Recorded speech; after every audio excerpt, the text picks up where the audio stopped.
Thank you.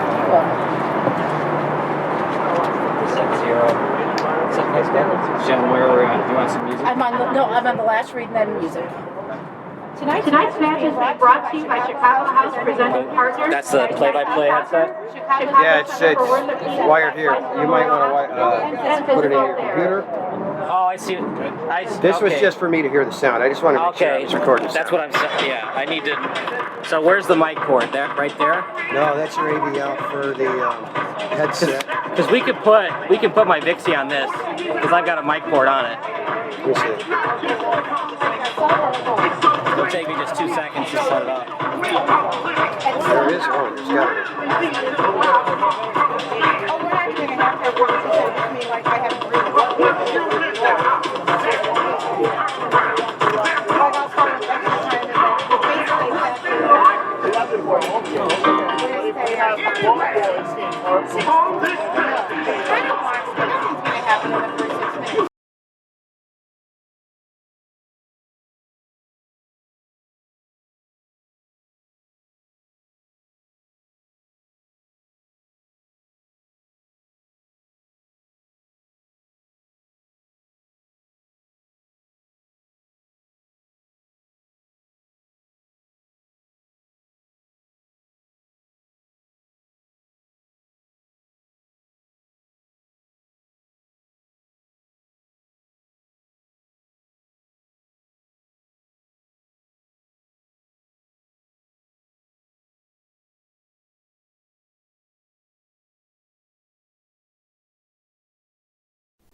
Sports Broadcast Solutions is a broadcasting network for everyone. At SBS, we offer a professional broadcasting experience for the non-professional athlete. Just like the pros, we offer everything for you. Play-by-play commentary. A no-hitter at Kane County Stadium. 15 strikeouts, 1 walk, 1 error, and that's it. Color commentary, highlight reels, recruiting videos, and much, much more. Unlike our competitors, we zoom in on the action and always have a live scoreboard with a live time code. If you're ready to have your next sporting event feel like CBS Sports, then make sure to call Sports Broadcast Solutions today. Our phone number is 330-957-7653, or you can go online to sportsbroadcastsolutions.com. SBS, a broadcasting network for everyone.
Hi, everybody. Welcome.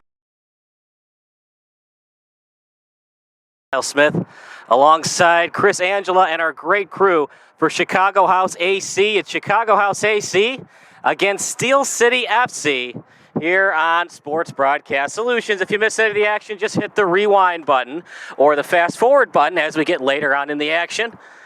Chicago House AC against Steel City, and here we go. Chicago won the coin flip, and they will have the opening kick, and play begins here in beautiful Chicago.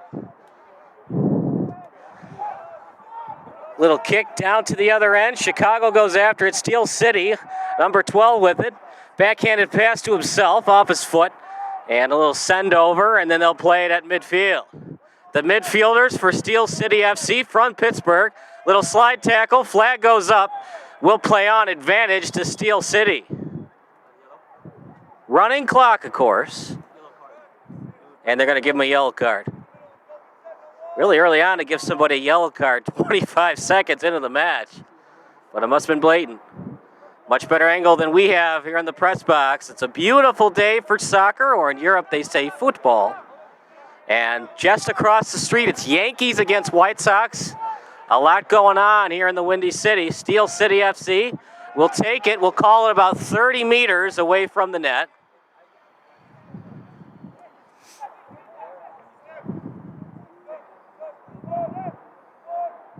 As will be their penalty, a free kick.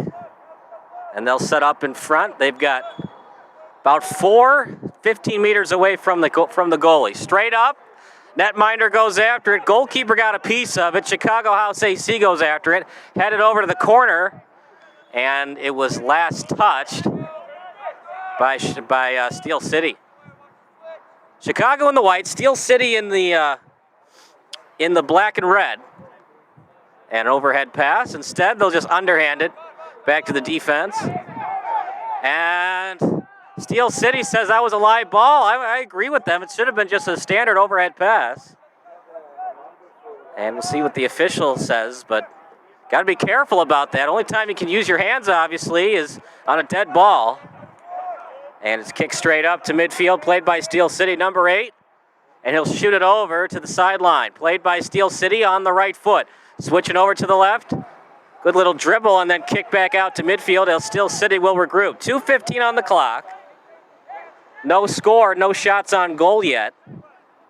As there was a pass in front off the free kick, and the goalkeeper for Chicago House AC got a piece of it. Give and go play, well read by Chicago House. They'll play it deep in their own end and then kicked out to the sideline. It'll be an overhead pass at the boundary at the 2:37 mark as play continues on.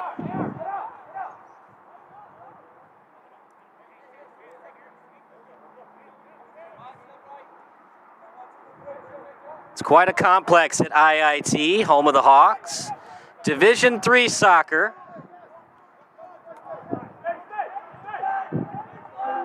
Oh, whoops, I gotta go hit go live. Hold on. I know I forgot something. Hey, let me hit go live, we'll get it.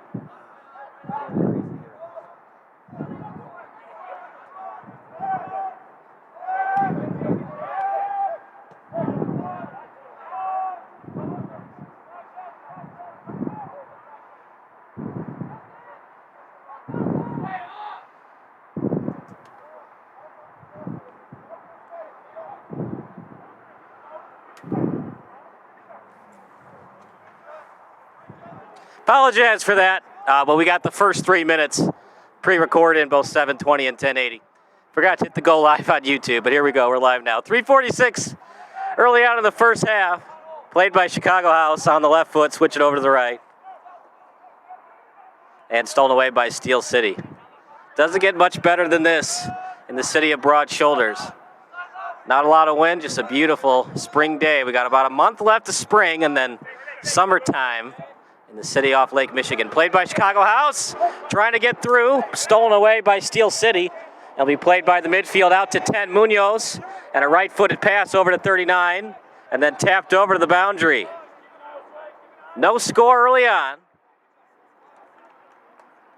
Only action we've seen in terms of shots on goal. Steel City had a kickoff, a free kick, And overhead pass coming up.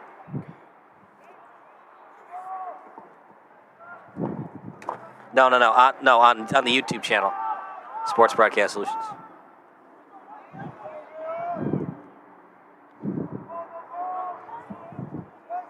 Play to midfield, stolen away by Steel City. Left-footed pass over to the boundary. Still on his left, dribbling it up. Tap pass, Chicago House on defense. They'll clear it. Played by Steel City. Off the body, kicked out to midfield. And 21 Oladipo plays it over to midfield. Now played by 20, tap pass to the boundary where the fans are located. Fans repping the pink chairs today in honor of Mother's Day, which was last weekend. Good pass over to 25. Played on his left. And it'll be centered. Chicago House. Still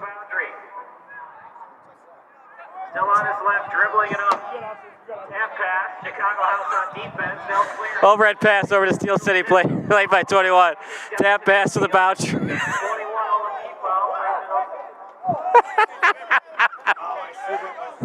That was the public address. It was on my laptop. It was my laptop right here. That's crazy. Here we go, free kick coming up. It's been a fun first 5 minutes. Never in my broadcasting career did I accidentally get on the public address system. Centering pass. Goalkeeper sees it, trying to tap it over his head. Centered, cleared by Chicago House. It'll be played by 25. 8 to join him from Steel City, tap pass. Stolen by Steel City, and SCF will play it. SC with it. Great looking kick, a lot of velocity on it, but stolen briefly by Chicago House. CH with it, playing it at midfield. They'll get past the halfway mark and now play it at the boundary near the Adidas sign as it touches a foot of a fan. Last touch by Chicago House, played by Steel City. The lights are on.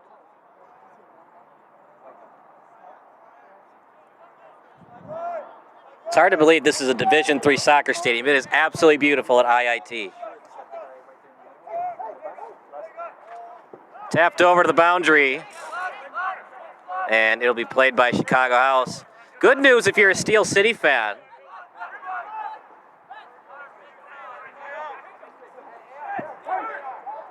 Is most of the action has been played in Chicago House's end. On the right foot, past midfield, tapped over to the sideline. Played by 25 at midfield. Now played by 17. Closely defended by 8, and it's passed over the boundary. And that's tapped over to the sideline. And nobody back on defense for Chicago House, but that's because he was offside. It's a late call, but good job by the official to make sure that it wasn't played yet. It's a late call. You wait till he touches it, and then it's an offside issued. And a little tap pass by the goalkeeper. He's been busy, the Chicago House man between the pipes. He's seen a couple of passes go his way. He's broken them up. Good job reading it.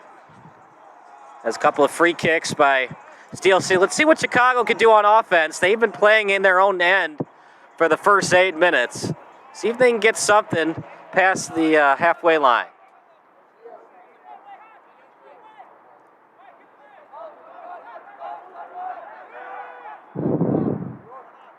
Played by Chicago House. That's their defense, out to 3.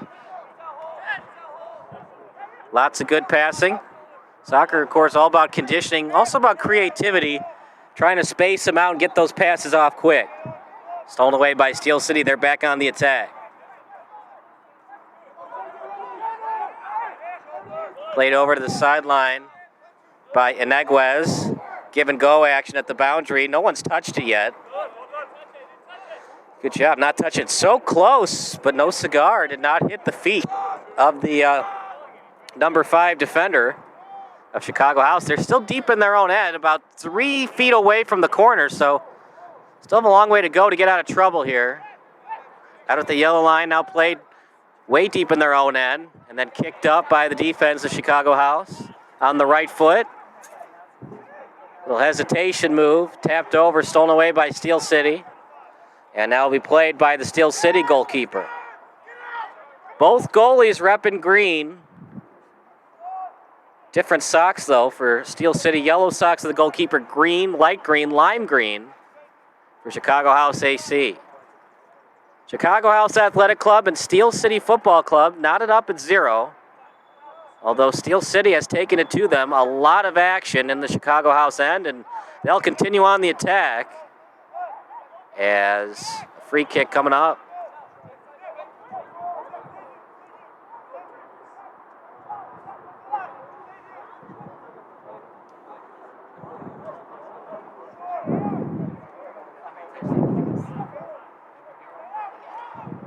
Steel City takes a lot of time on their free kicks. You don't see that a lot at this level. Usually they like to go fast because you never know when you're going to need more possessions. Potential bicycle kick, but couldn't get all the way through on it. And as a result, it was an easy pass read by the netminder, number 33. Passed over to the boundary, played by Chicago House. Off the right foot and then tapped over off the left. Sent over to the boundary, picked up by 3. Just having all kinds of problems getting it past the halfway line. Gotta wonder if they need to make some changes at halftime, see if they can get some more on the attack. Stolen away by Steel City. Chicago House having to commit a lot of numbers on the defensive end, make sure they don't give up a goal. It's sent over to the sideline. Great play! Very clean, but somehow kept in by Steel City. And another foul. I disagree. I thought that was clean. Did not go at the feet, went at the ball. Gotta be careful. A yellow card's not issued. We had a yellow card in the first 30 seconds of play.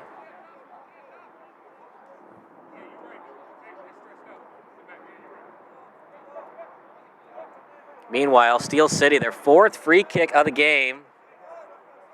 And this time it's going to be by their southpaw. Number 2, the striker, trying to get it to his fellow striker in front. Line drive pass, still in the air, kicked out by Chicago House. And Steel City FC will regroup past the timeline.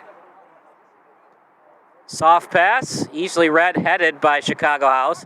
Now played on the leg. Tap pass back over to the yellow line. And played a little keep away. That time it's stolen away by the monkey in the middle from Steel City. Tapped over. Off the body, and great job getting back on defense. We'll see what the Sir calls. From my angle, it looks like it was last touched by Chicago House. And the Sir agrees. Corner kick coming up. Chicago House hanging in there. The good news on defense, they have not allowed any shots on goal. All the chances have been centering passes and well read by the goalkeeper. He's been slightly busy, but he hasn't seen a lot of shots on net. In fact, no shots on goal yet. Corner, soft kick, slow developing play, easily read. Hard to call that a save, but we'll give him the benefit of the doubt. We'll call it. Now, Chicago House agrees, no save. Just a pass. And it'll be played deep in the own end. Problem with Chicago House, they don't have any numbers on offense to try to get a steal. And it's easy for Steel City to regroup.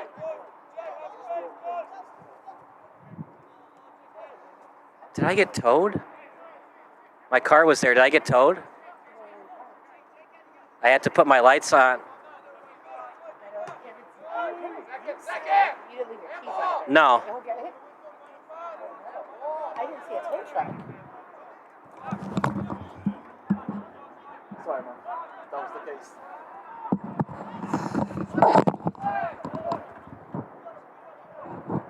Was it actually in the lot? Yeah. Outside. It was in the lot.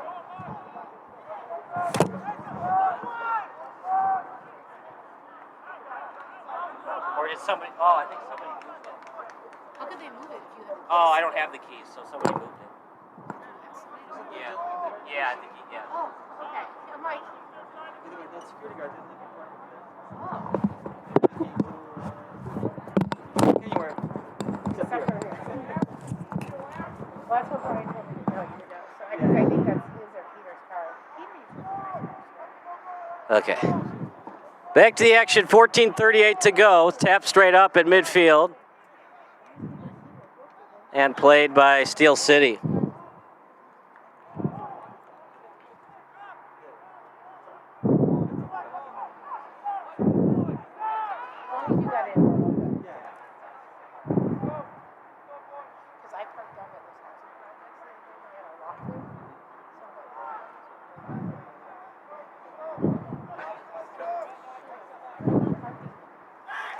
Slide tackle, and that's definitely illegal. Went right at the feet, no ball.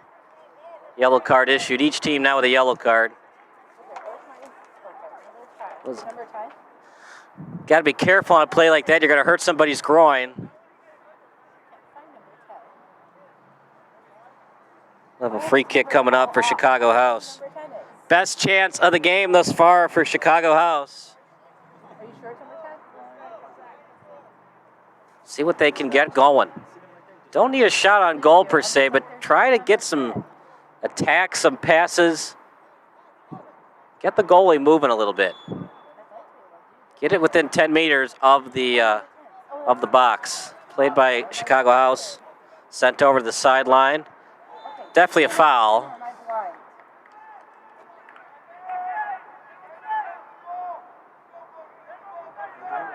And they don't call it. In fact, they're going to say it's on Chicago House. I kind of disagree. From my vantage point, looked like Steel City bumped him, but they're going to say that 14 of Chicago House bumped him to try to get that ball. Soccer ball retrieved by Chicago House, stolen by Steel City. Offside. Might be one of those 1-0 games that works well for Chicago House. They can maintain their defense, get not going to say a cheap goal, but on your few attacks, get a goal and win 1-0. Just got to win. Find a way to get the victory. It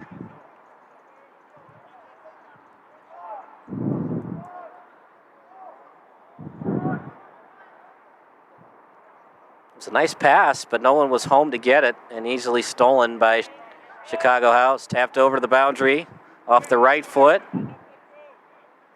And once again, Steel City has numbers to steal that ball away. What they're doing is they're getting quickly into the play, a lot of speed, and they're putting two people where the ball is, crowding the Chicago House defenders and midfielders and stealing that ball. 25 went after the ball, no yellow card obviously, but it was last touched by him. And Garcia headed over to the sideline off the knee. Steel City ball again. We'll try it again, and this time they get 3 meters closer. Now 21 will play it. Dillard.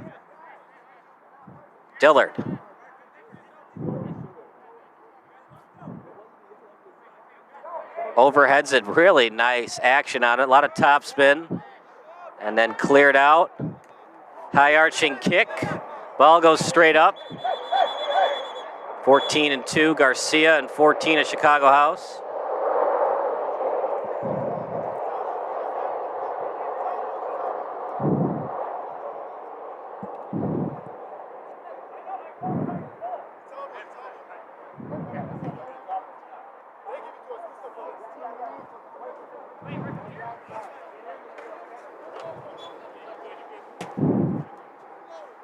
And they'll regroup, kick it back to the goalkeeper. Hope you're enjoying the broadcast on YouTube Live.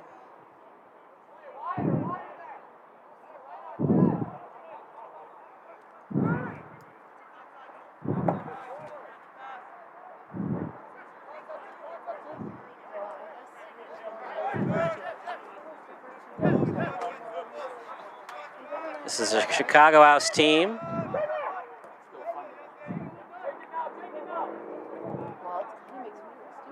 Try to get a big-time victory at home against Steel City.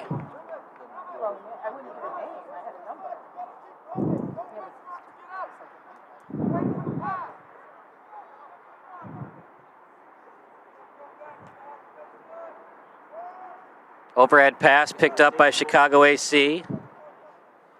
And Joel Serrano in net. No, sorry, Brandon Barnes in net for Chicago AC.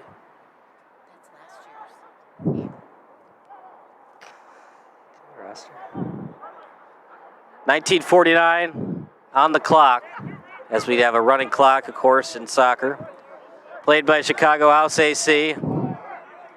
At midfield, played off the right foot, now to the left. A lot of hip checks going on, but nothing issued by the Sir. Now out to the sideline. They're letting some stuff go tonight. Anything close to the sideline, they're not going to call.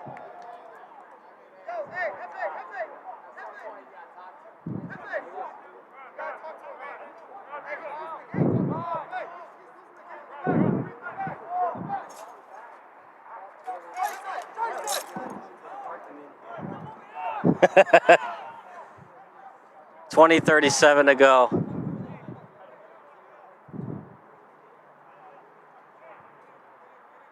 You don't see this very often. A free kick near the corner.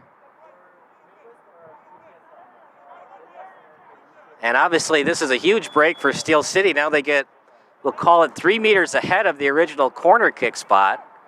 As they'll center it. Great play by 33.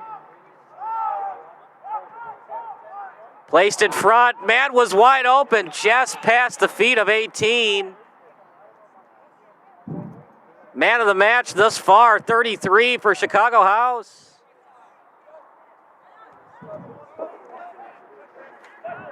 And kicked up. Went off the body of a Chicago House defender, now played at midfield. 34 has it. 34 on his right foot. Sent over to the boundary. On his left. Now to the boundary. Chicago House with it. Playing it. Stolen away by 12. And they're going to say going at the legs. Steel City will, of course, get possession. Hey, let's see if we can get it this time. Another yellow card. That's 2 on Chicago House. This time on 12. No, sorry, 14.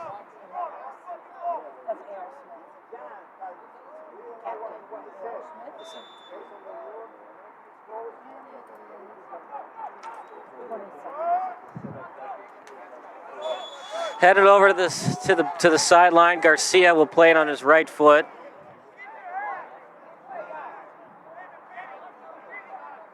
Yellow card caution show to number 14 of Chicago House, A.R. Smith, in the 22nd minute. Yellow card to A.R. Smith.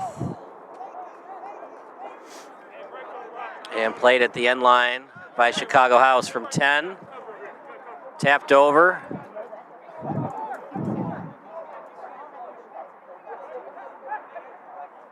And played by 17.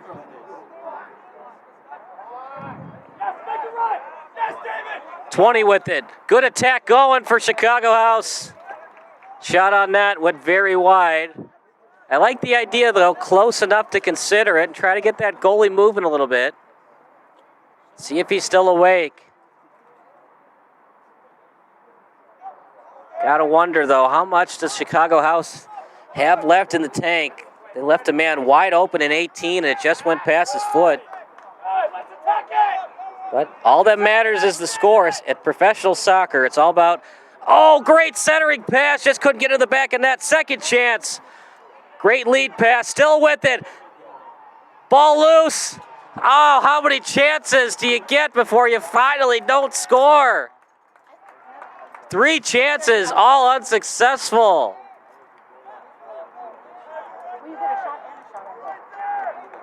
Great lead pass. Somehow didn't go to the back of the net.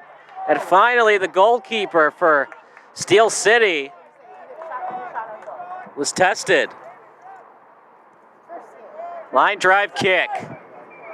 And it finds its way past the halfway line. Played at midfield by Chicago House. The Athletic Club from Chi-Town with it. Now played by Steel City. Great play on defense. Forcing a loose ball. And almost lost possession of it. 8 fell to the grass. Had to play it off falling down. And now they're going to say that it's a foul committed by Steel City.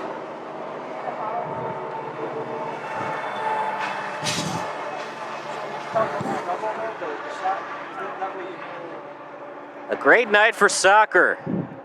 The beautiful game. It's a beautiful night for it. It's headed straight up. Kicked out near the yellow line. Played by 20.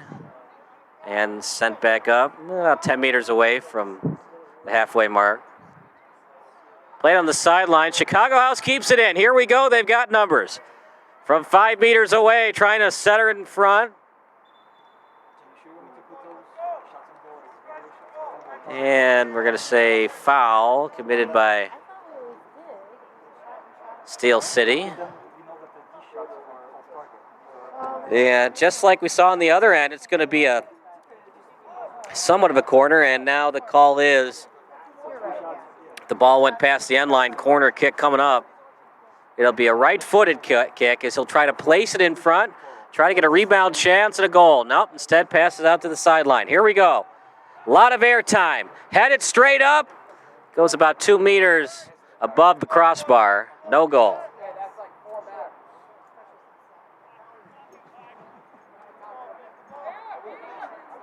Over 25 minutes into the match, Chicago House regrouping and getting some great opportunities for a goal.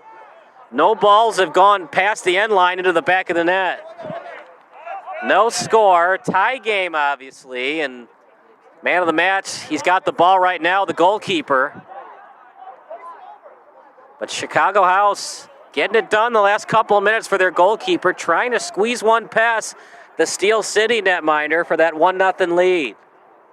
Now played by the goalie, and he'll underhand it over to Garcia. Lysick on the sideline, looking for Lysick. Great pass to Lysick. Did he stay onside? But the defense was there for Chicago House. Give and go action from Garcia to Lysick, but Chicago House saw it all the way. Great ball control by 25, but even better defense by Garcia. Now over to Conley. Now to Ribbons. Ribbons over to Lysick. On his right, Lysick. Still on his right foot. Placing it in front. Stolen by Chicago House. And they'll just clear it. And try to give his defense a little bit of a rest. They haven't been on the defense the last 3 minutes, but before that, it was clearly in their own end for much of the first half. Ball goes straight up. 50-50 ball, and it's won by Steel City. Just goes wide, but 33 read it all the way anyways. Would have been a save if it had gone on net. Meanwhile, it's a wide shot.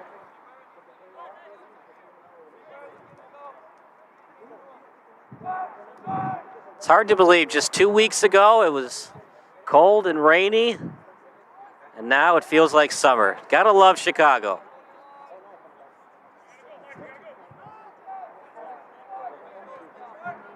Left-footed pass.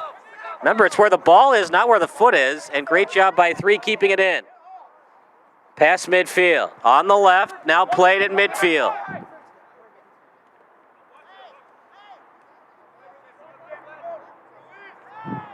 And they'll tap it out to the yellow line.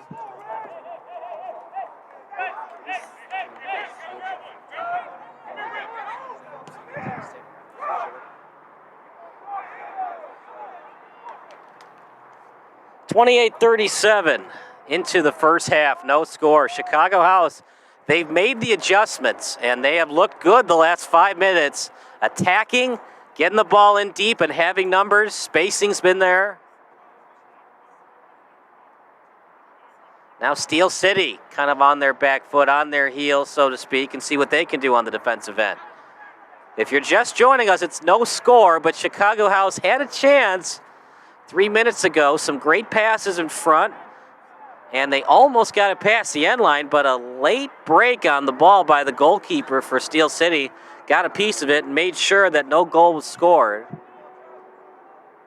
It's 29-26 into the first half, played by Steel City in the National Premier Soccer League. And stolen away out to the sideline. They definitely do a great job with this soccer field. Beautiful trees all the way around. It's well kept. Bunch of apartments around it. It's almost like a public soccer field, public park, the way that it's maintained with all these apartments around it. But it is a very cool complex at IIT. The lights are on as we're getting closer to darkness. Good defense by Chicago House, getting that out. Now it's played 25 meters out by Steel City. Centering pass finds its way to the left side. Played by Lysick, and he lost it. Stolen by Chicago House. CH with it on the right foot. And it's played off the other right foot at 20. Out of the sideline.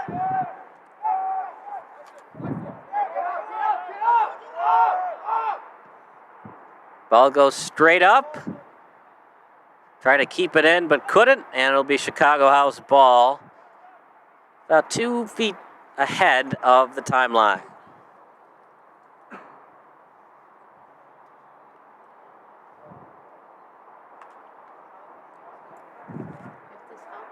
Thank you. Midwest Premier League. Played straight up, now stolen away by Steel City. Now played by Seymour. Seymour played out at midfield. Played by McLeod. Seymour. And that time he was looking for Dunkel. At the boundary, played by Lysick now. And stolen away. Good job getting a piece of it by In Kim. In Kim. And he'll send it over to Diadi. Past the timeline, 31-39 into the first half. As it's tapped over to the goalie.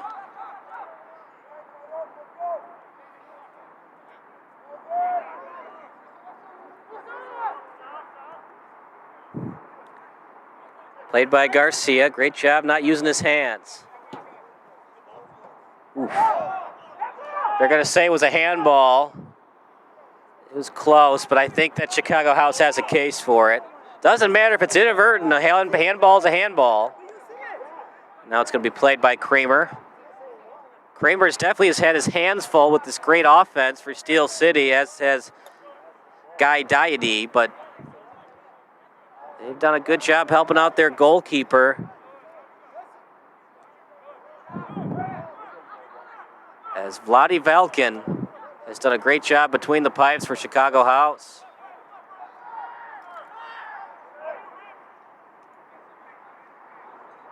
Now played by 25 in Morris.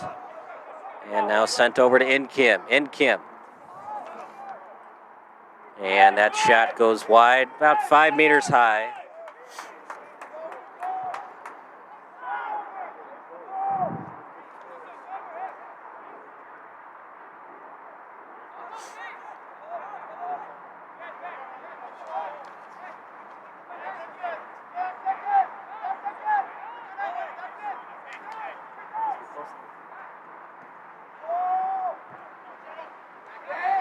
At the timeline, headed up.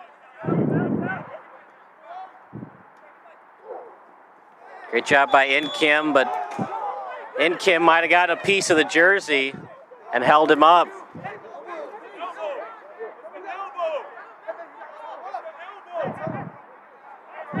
Chicago House didn't like the call, but Steel City argues it was the elbow. And all that matters is the sir, and the sir says, you got the jersey. So it wasn't really an elbow, it was just more of a touching of the jersey. Meanwhile, Ribbons will play it on the kick. Free kick coming up. Remember, got to be 5 meters back. Good kick, headed straight up. Now played by 20. As Seymour will play it out to the midfield. In Kim, nice stutter step move. Stops the ball, now placed at midfield. Over to the right foot of Morris, now played by Ortiz. Josue Ortiz calls for the ball, instead goes back to In Kim. In Kim, and a great play by Garcia. Getting a foot on it.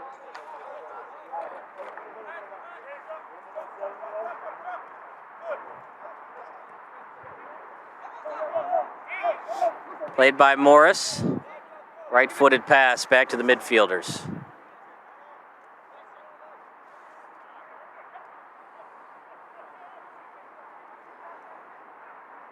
Soccer's a game of runs, and Steel City was taking it to them early on, but Chicago House has regrouped nicely, and Steel City has not had much of an attack the last 10 minutes.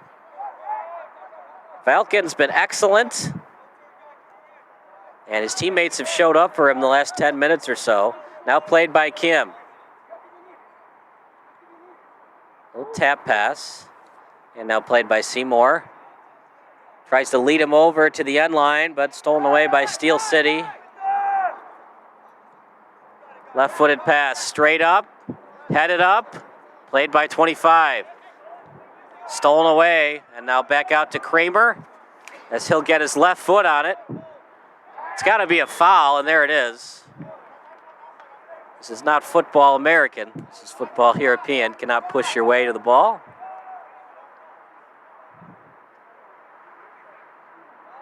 This is old-fashioned soccer at its finest, 0-0. Has some exceptional goalkeeping by Velkin. And turning on the Jets by Chicago House has put them in this spot right now. Good offense, good goalkeeping. And now they are right at the doorstep, scoring the first goal of the game. Off the knee. Left-footed kick, stolen away by Chicago House. And played at midfield. Now out to McLeod. McLeod sends it over that time to Morris. And now played by Chicago House, one-on-one. Trying to play through it. Trying to push his way in. Great sportsmanship that time by Almazan. Not said Almazan's name a lot today, but they insert him off the bench. Spark plug off the bench, and he had a chance to try to break through the defense, one-on-one style, but couldn't do it.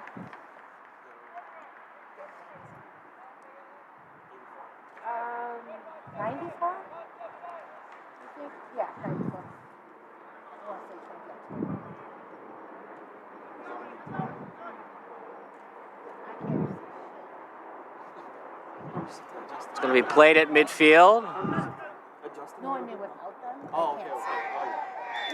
Both players go after it. Hopefully that Ortiz is okay. Oh boy, you hate to see it. We'll have a stop. Well, they're going to keep the clock rolling. We'll see when they call the stoppage. Ortiz still slow to get up. Clock continues to run, so we're going to play on here. Oh boy. You don't know if it's the knee or the leg. He's holding the knee. Now he's rolling around on it, which is somewhat of a good sign. If it was an ACL or something, he would just be down for the count and couldn't do any movement. And Ortiz thinking about playing through it, but no, they're going to have to get a sub, at least until the second half. Great hustle, did not give up on the play, but sometimes you sacrifice your body for a play like that. Hope you're enjoying the broadcast. Text line's open, just your favorite soccer memory at the high school, college, or professional level, 330-957-7653. All FCC regulations do apply.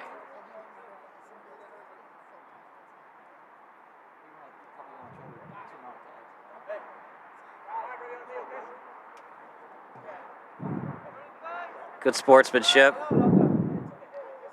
That time by Heineke. Nobody's trying to get anybody injured. I mean, it's a tight game, though. I mean, it's nothing.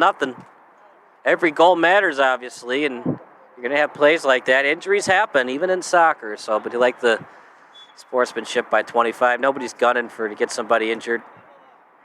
And Ortiz is going to come back into the game.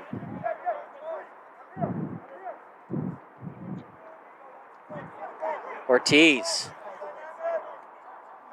got knocked down earlier by Heineke, but he's back in there. Now played at midfield. Tap pass over, give and go, and it's played over to Morris. Morris with it on his right foot. Morris taking his time and now set back up to Ortiz. And now sent over. 4-foot pass. Another 4-foot pass that time over to Kim. Now sent over to the boundary, back to Kim. Now sent up in front. Cleared by Steel City. Kicked over to midfield. Going after it is Diady. And now played over that time to McLeod. On the left foot. Switches over to the right. Tap pass. And it'll be played that time by Kim.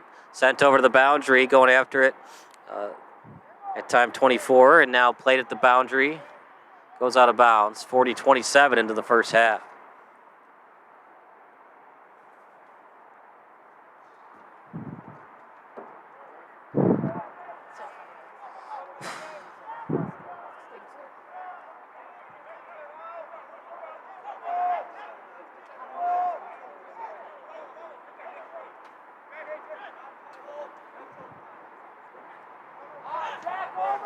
Here comes Chicago House AC.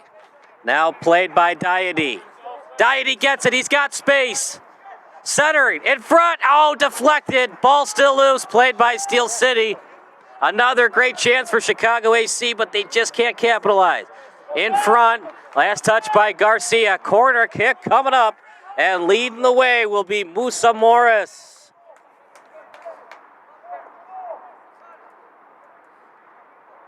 He'll try to get it in front. He's got Jed McLeod in front, along with A.R. Smith.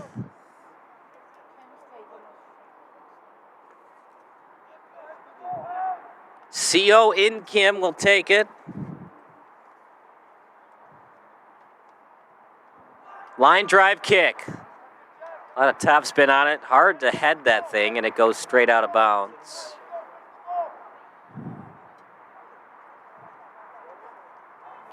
Get a substitution for Steel City.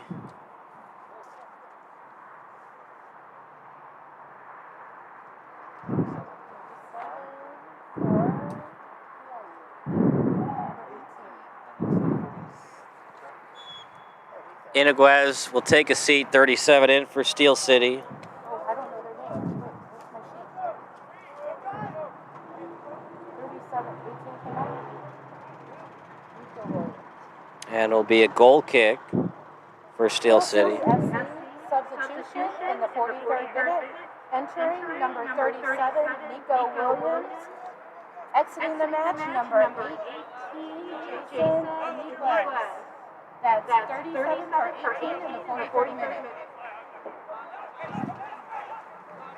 This is a Steel City FC team led by co-captain Jake Lysick. He was an NCAA All-American. He's the Steel City all-time assist leader, and he's the legacy SC coach. He was the player of the year for the NACC Conference All-American. He's a local boy from Lincoln Way Central. Matthew Ribbons on the team as well, his co-captain. Had a goal and an assist in 2021. Went to the University of Rhode Island. He was named to the NCAA Team of the Week. And he's Victor Andrews' all-time scoring leader. Two youth national championships. He's also the varsity coach at Lincoln Way East. Ref, will it be in your extra time? We're going to get 1 minute of extra time. 43:40 remaining. 43:40 into the match. And goes out to the sideline.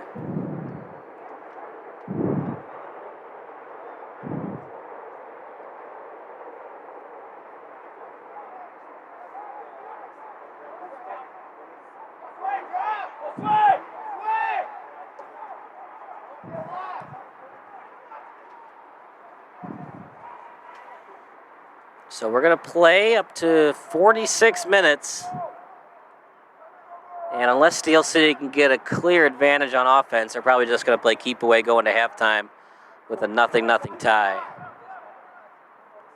It's a very evenly matched game, but once we got halfway through at about the 27 mark, that's when Chicago House AC began to pick up the pace a little bit and go back into their rhythm on offense.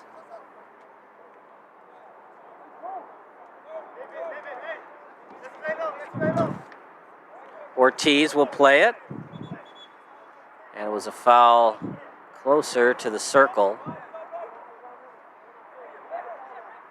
Diady is there along with 8 and Ribbons. And last chance for Chicago House to score before halftime.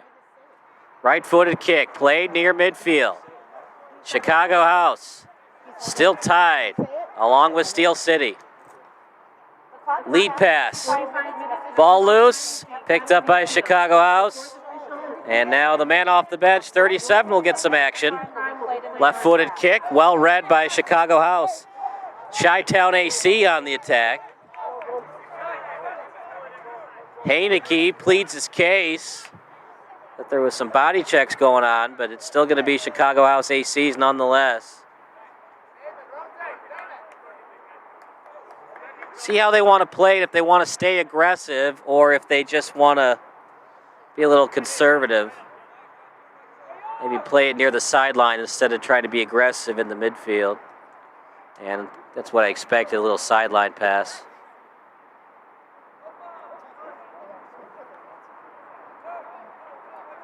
Inch by inch, Chicago House is going down the field right now. And now the ball at the pitch. Played by Heineke, that'll do it for the first half. No score in beautiful Chicago. Vlad Velkin stealing the show between the pipes.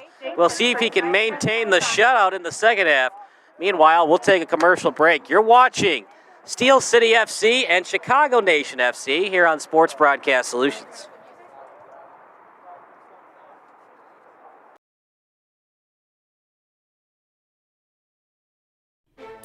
Sports Broadcast Solutions is a broadcasting network for everyone. For those of you that just want raw footage of your sporting event, but no play-by-play or color commentary, you just need us to live stream video from the event over the internet. We will live stream your event on YouTube on our Sports Broadcast Solutions channel. In addition, we also have a dedicated channel on YouTube for live streaming at SBS Livestream. And if you need multiple channels, we can utilize Facebook Livestream and Instagram Live on our channel as well. Options include commercials from your sponsors, professional scoreboard graphics are still available, and of course, yes, pre- and post-game interviews are available as an option if you want. We've been working really hard this whole summer and stuff. Whatever your sports broadcast needs, we are at sportsbroadcastsolutions.com. Check us out and become part of the digital sporting world.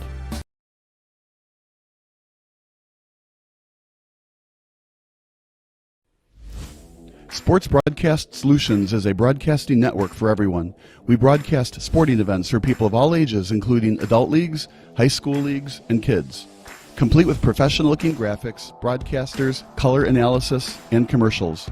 We do pre- and post-game interviews with the players. In addition, Sports Broadcast Solutions does highlight films, including college recruiting reels, highlight films you'd see on sports news programs, and just simply highlight films for fun. Sports Broadcast Solutions also provides raw footage and live streams if you'd like. Subscribe to us and listen to our professional talk videos about relevant topics in the pro and college ranks. Whatever your sports broadcast needs, contact us at sportsbroadcastsolutions.com and become part of the digital world.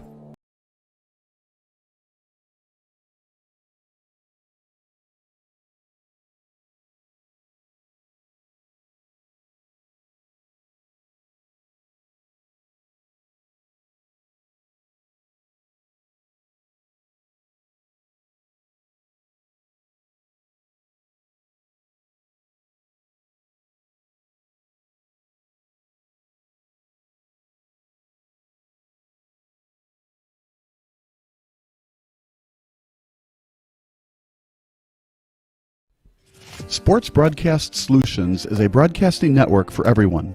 Instead of spending hundreds or thousands with all these college recruiting sites, let us put together your college highlight reel.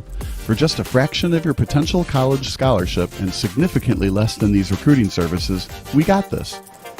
In addition, we put together highlight reels for teams, including high school, your club team, or travel team. My teammate gave me a great pass, and I just took it. The other team slashed me, took the opportunity, saw where the goalie was weak, and I just shot it there. Solon, O'Connor, and Marsh back on defense, and Marsh gets a blowout. We got a breakaway at 2-0. A shot and a goal! So 3-3. The power play was officially over. Whatever your sports broadcast needs, check us out at sportsbroadcastsolutions.com. Check us out and become part of the digital world.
Is a broadcasting network for everyone. Let SBS broadcast your sporting event. We have experience and can generate excitement and permanent digital memories for your team. Tonight. That time, finally a goal for the Stampede! We have professional videographers using high-definition modern-day cameras, color analysts, and play-by-play announcers with state-of-the-art, classy graphical scoreboards to keep you updated. Plus, we have commercials to advertise your team, club, or sponsor, and us. Plus, we do pregame and postgame interviews. Hi, everybody, and welcome to the postgame show brought to you by Marion Central Catholic. My name's Kyle Smith, but my name doesn't matter. These young ladies matter. It's senior night as the Hurricanes win a battle down the stretch, 48-46. Hi, I'm Carrie Kramer. I swim 50 breast, 50 free, and 100 back. Whatever your sports broadcast needs, we are at sportsbroadcastsolutions.com. Check us out and become part of the digital sporting world. Sports Broadcast Solutions is a broadcasting network for everyone. We broadcast sporting events for people of all ages, including adult leagues, high school leagues, and kids. Complete with professional-looking graphics, broadcasters, color analysis, and commercials. We do pre- and post-game interviews with the players. In addition, Sports Broadcast Solutions does highlight films, including college recruiting reels, highlight films you'd see on sports news programs, and just simply highlight films for fun. Sports Broadcast Solutions also provides raw footage and live streams if you'd like. Subscribe to us and listen to our professional talk videos about relevant topics in the pro and college ranks. Whatever your sports broadcast needs, contact us at sportsbroadcastsolutions.com and become part of the digital world.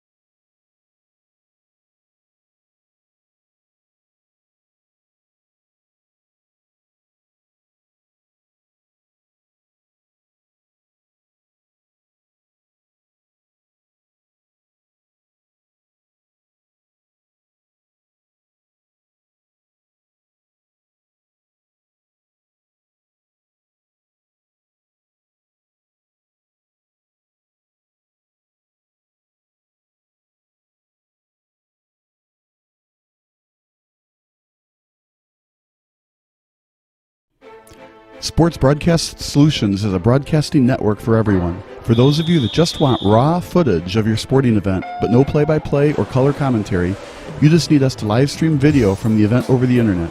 We will live stream your event on YouTube on our Sports Broadcast Solutions channel. In addition, we also have a dedicated channel on YouTube for live streaming at SBS Livestream. And if you need multiple channels, we can utilize Facebook Livestream and Instagram Live on our channel as well. Options include commercials from your sponsors, professional scoreboard graphics are still available, and of course, yes, pre- and post-game interviews are available as an option if you want. We've been working really hard this whole summer and stuff. Whatever your sports broadcast needs, we are at sportsbroadcastsolutions.com. Check us out and become part of the digital sporting world.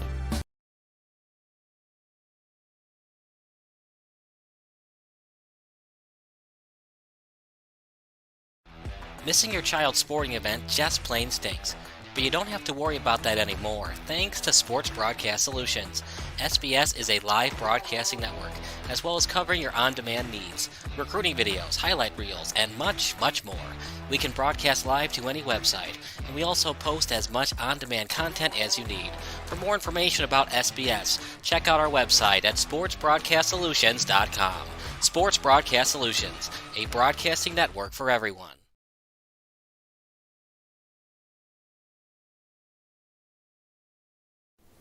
Sports Broadcast Solutions is a broadcasting network for everyone. At SBS, we offer a professional broadcasting experience for the non-professional athlete. Just like the pros, we offer everything for you. Play-by-play commentary. A no-hitter at Kane County Stadium. 15 strikeouts, 1 walk, 1 error, and that's it. Color commentary, highlight reels, recruiting videos, and much, much more. Unlike our competitors, we zoom in on the action and always have a live scoreboard with a live time code. If you're ready to have your next sporting event feel like CBS Sports, then make sure to call Sports Broadcast Solutions today. Our phone number is 330-957-7653, or you can go online to sportsbroadcastsolutions.com. SBS, a broadcasting network for everyone.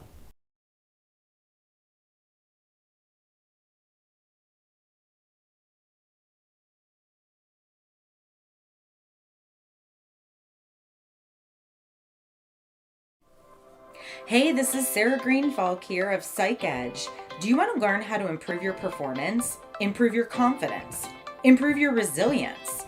Coming this fall, Psych Edge is releasing 5 workshop classes that will give you the skills to accomplish your goals with increased confidence and resilience. This is your opportunity to learn all the main psychological pieces of mental training in one place, plus the process I've developed to build these skills. Go to my website, psychedge.club, and sign up for my monthly blog emails, which will include the updates on the class release.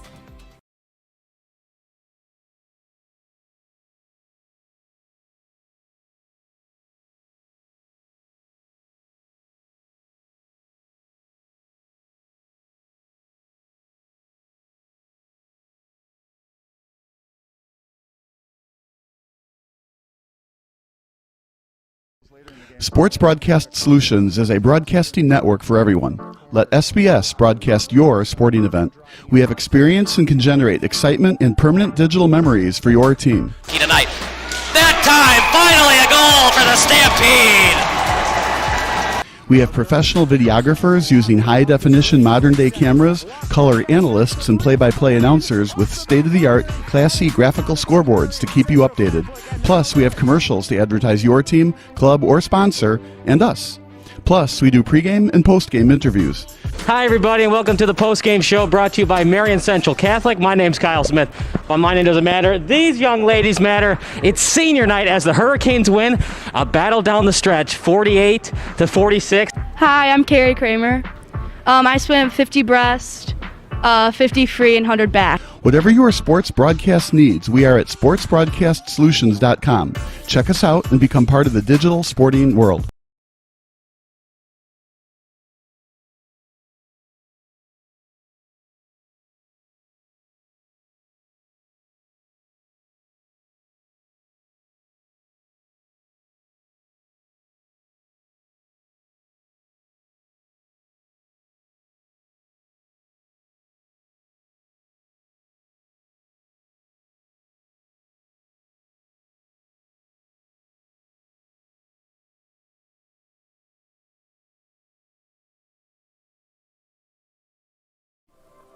Hey, this is Sarah Greenfalk here of Psych Edge.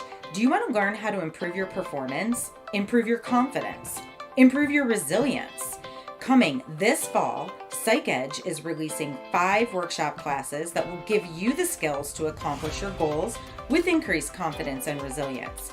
This is your opportunity to learn all the main psychological pieces of mental training in one place.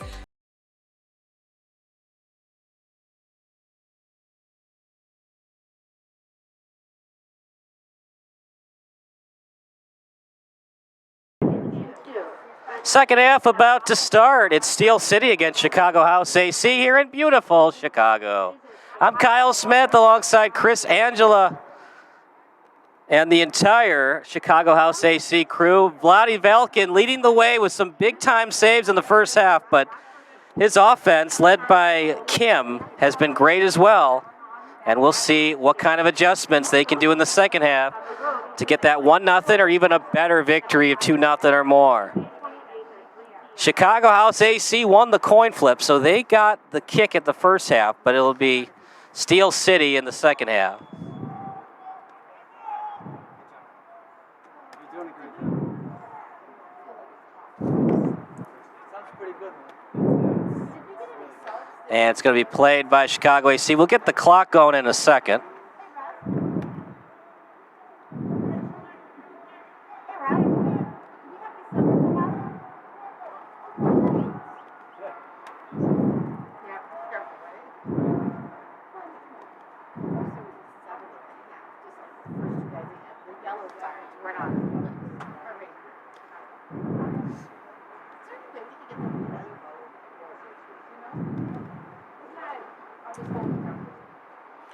Kick straight up, and it's going to be played by Steel City. Briefly headed by Chicago House, now near the sideline. And no one touched it, so we'll have a header. No, sorry, we'll have an overhead pass by Steel City. Now stolen away by Chicago House. Tap pass near midfield. With it briefly was Kim, stolen away by Steel City. Now played near the boundary. Steel City players flying. As they collided, ball still loose. And it should be a foul on the play.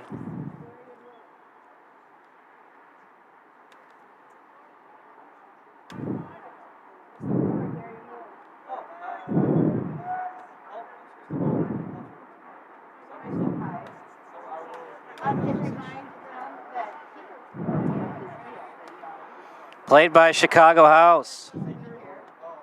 As it'll be sent back over to Valkin.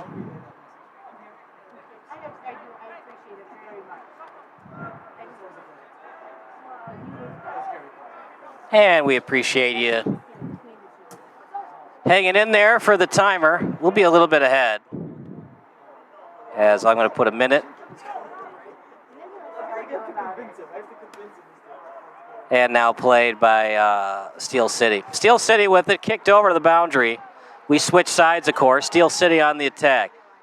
SC with it, played at the corner. Centering in front, Valkin there to pick it up and empty the garbage. As Steel City tried to get a garbage tap goal, but Valkin had nothing of it. Read it all the way, and it's still 0-0.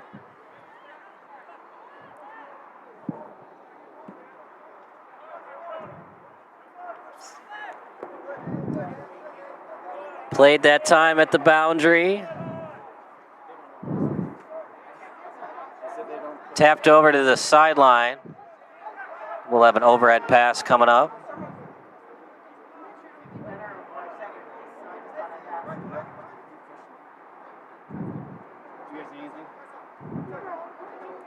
Now played by 24 that time, not on the roster. Steel City, and they'll play it back to their own goalkeeper.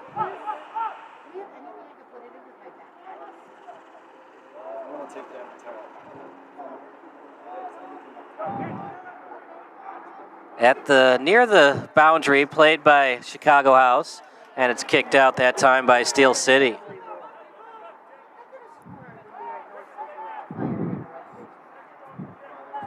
At the boundary, played by Chicago Nation. They'll do a little tap passing at center line, and then kicked out to the other sideline. Falling down. We've seen a lot of that happening in this second half. Some collisions, bodies flying. It's a close soccer game, the closest you can get. 0-0 as we get deeper into the second half. Cleared by Steel City. They go on the attack, past midfield. On the sideline, from the left foot, now to the right. Great move. No choice but to bring him down. Nothing issued. And that's big. It's still Steel City ball, but it would have been a free kick if there was a foul. No foul called. Instead, it's an overhead pass in the Midwest Premier League. This Steel City FC team, led by their co-captains, they've been pretty quiet on the offensive end, although we saw a free kick by Rebens.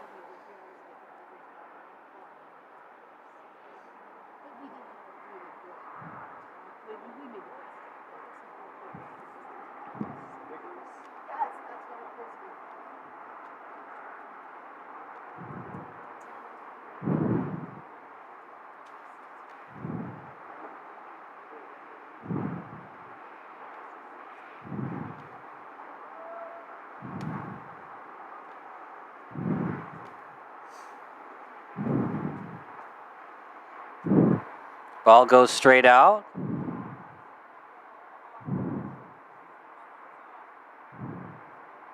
It'll be played at the sideline.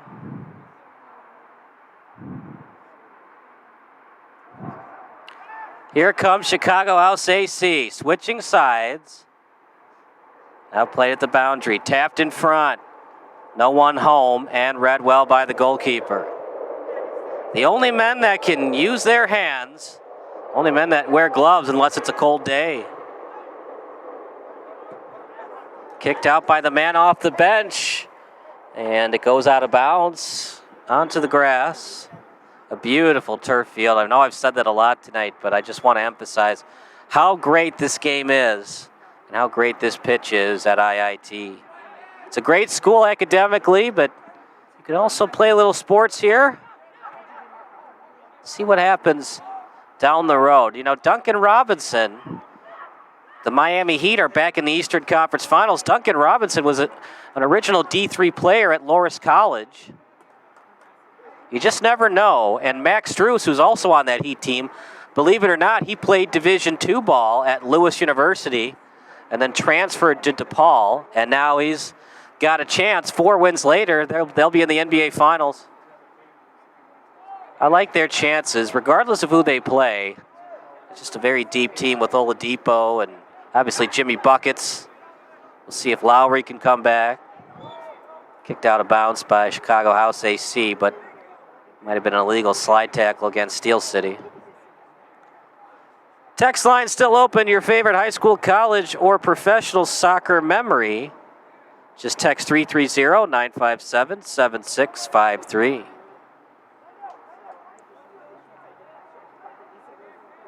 Second half of soccer.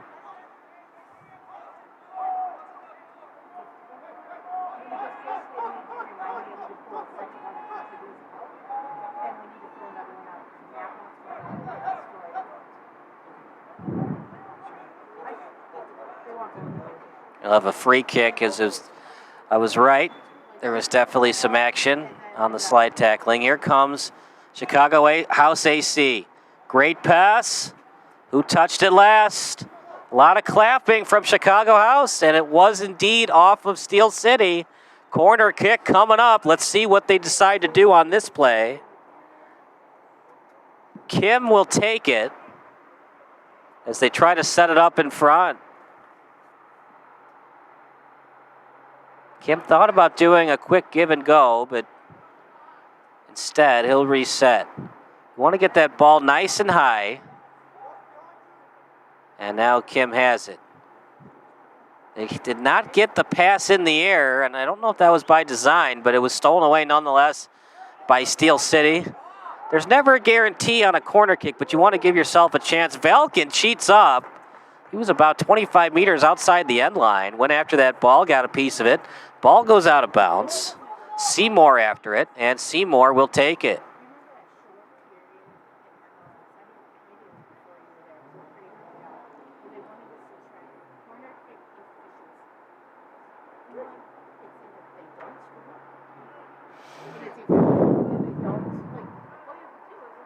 The goalkeeper for Steel City FC, Jalen Deppenbrock. He was an NACC Scholar Athlete from Aurora University, had 4 shutouts in 2021. He's from LaSalle Peru High School. He was also an NACC Defensive Player of the Week. Starting goalkeeper for them in their inaugural city. We'll see if this game continues to be 0-0. Both teams could use a tie. And it didn't look like it was going to be a tie early on. It looked like Steel City was going to score on multiple occasions, but give credit to the Chicago House defense. They have stood tall on the defensive end. Going after it. Yes, ball near the end line. Valken will take it. And they're going to play quickly with it. On the left foot. Played by Chicago House. Now to the right. Tap pass near the midline. Now played by Chicago House. Chicago House Athletic Club. Trying to get the victory. Definitely a foul. Doesn't get much blatant than that. Cannot hip check like that. They're arguing their case, but nowhere near the ball. Got all hip. It was inadvertent, so it's not a yellow card, but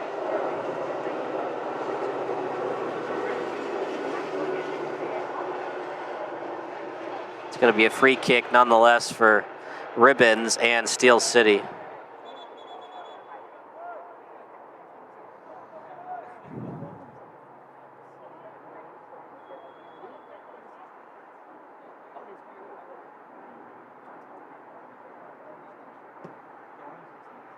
Kick straight up, a lot of top spin. We've said that a lot tonight. And read well by Chicago House. Played at the midline, bodies flying. And that time was because he was pushed off by a midfielder for Steel City. Hope you're enjoying the broadcast. We appreciate everybody watching. We got 30 watching right now. Just a beautiful night for soccer.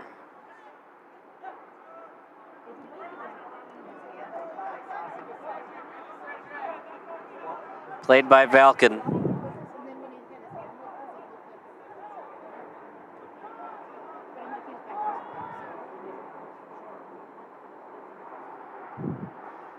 We've seen Iniguez a little bit tonight.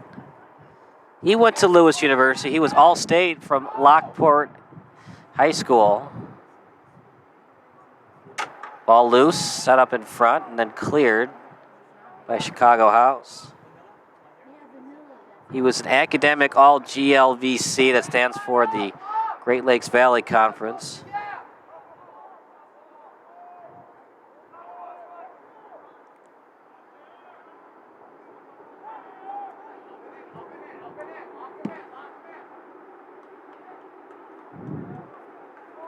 And we're going to actually, because the way they do it here is they don't stop the clock. They continue on from the previous clock. So right now it's at 57:52. So we'll change that so you can see that on from where you're watching the broadcast. So we're going to stop and we're going to reset it to 58:10. And we'll start the clock there. Just so you don't get confused. Oh, centering pass in front, tried to tap it into the net. The few opportunities Steel City's had the last 25 minutes and a goal! First team to score is Steel City. And the young men who grew up near Frankfort, Lockport, and a couple other cities score.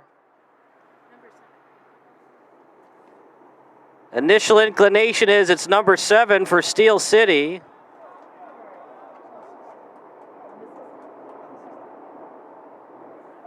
As we'll watch that on replay. By the way, you can hit that rewind fast forward button on your screen to rewatch that goal as many times as you'd like.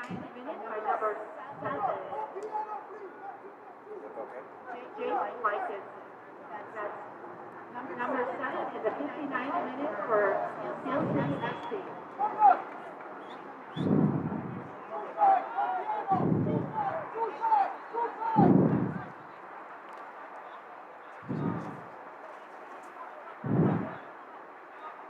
It's a goal from a tough angle. Velkin cheated up. And Chicago House, you hate to see it because they played so well the last 30 minutes, but sometimes it just doesn't matter. They gave up so many opportunities to begin the game, and they couldn't capitalize when they had their limited chances. And finally, Steel City, look at that move! And it's going to be an illegal slide tackle. My goodness, what a spin that was to create separation. A dribble to himself, and then he was slide tackled illegally.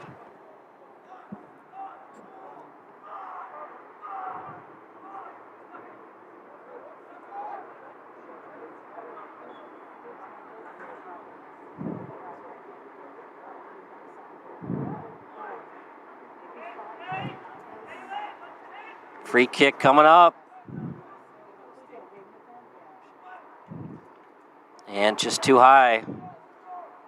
It's a straight shot, actually, and went about 5 feet above the goal, above the crossbar. Still early on in the second half. No need to panic if you're a fan of Chicago House, but that one was somewhat of a killer, as it looked like Chicago House had a chance to sneak away tonight with a 1-0 victory, but Steel City was there to get the first goal of the game.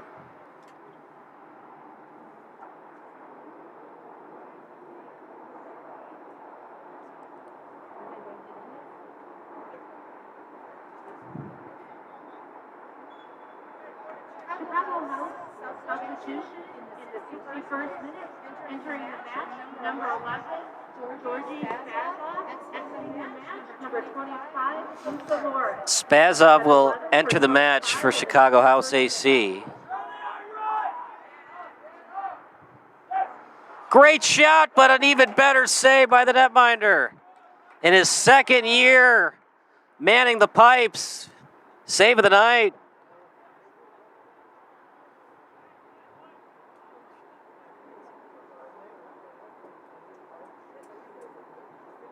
Jake Lysick, the goal to make it 1-0, the co-captain, NCAA All-American.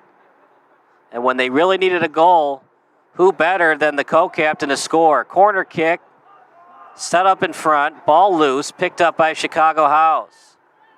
Off the body, straight up pass, now played by Chicago. And it's going to be offsides against Chicago.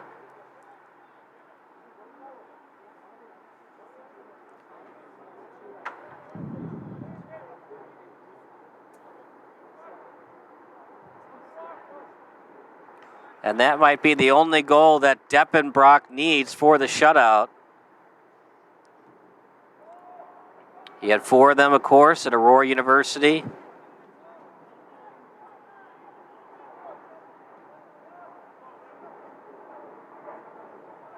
But we'll see how Chicago House answers.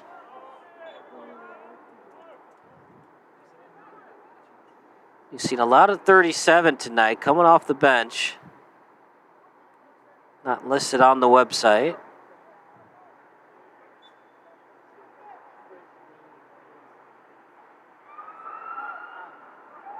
It'll be played by the co-captain in Rebens, and now played out to the goalkeeper. Sorry, Ribbons. Now out to 20, 63, 25 into the match. And Steel City scored 5 minutes ago. That is where we stand, 1-0.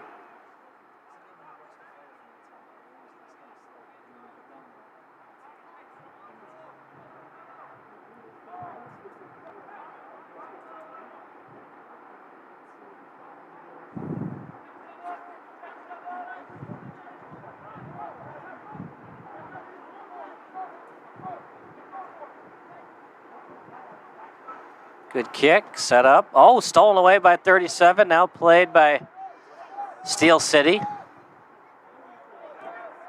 Played at the end line and sideline, now played by Chicago House. Back to the goalkeeper, good pass that time by 2. and stolen away by Steel City. Leading the way is Haneke. Set up in front. Shot saved by Valken. Big time save. Standing tall between the pipes. Valken's already given up one goal. Cannot afford to give up another one. But some excellent passing in front to set up that play. Ball loose. Picked up by Deppenbrock.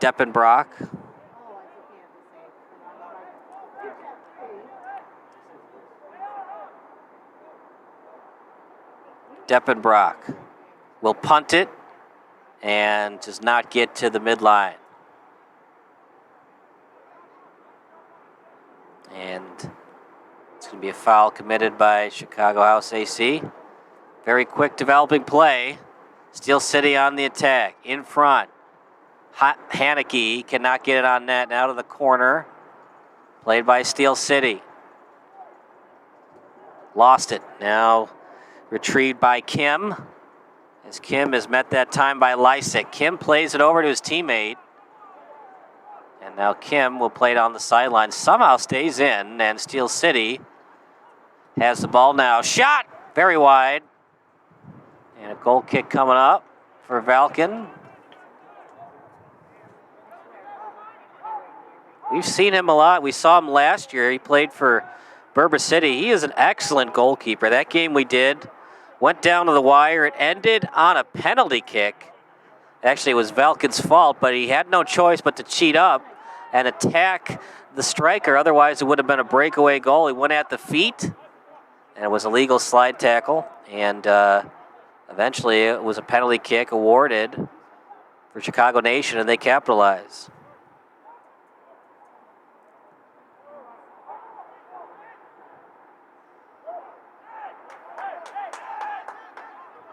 Valken retrieves it, and he does a little bowling type of pass out to the sideline.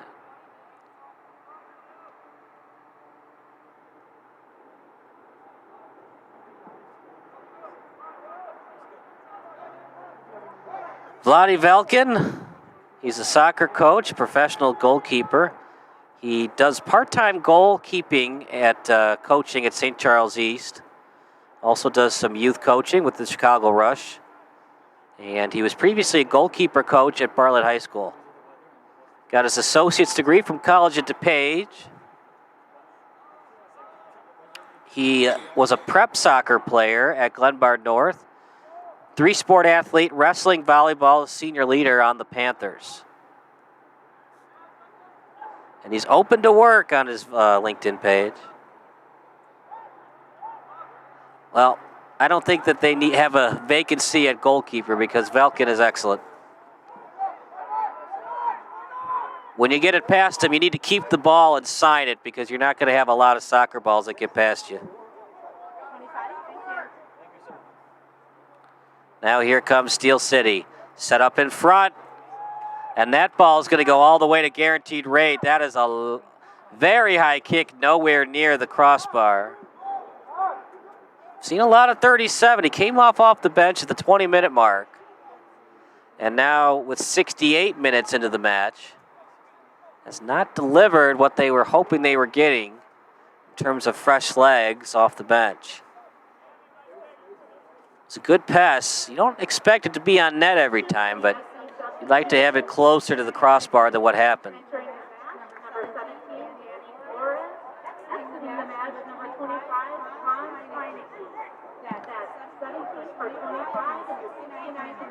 Haneke will take a seat.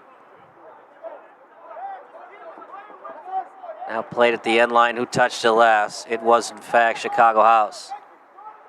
And now strategy comes into play. We play 45-minute halves, about a minute. Oh, Valken again! What a play by Valken, my goodness.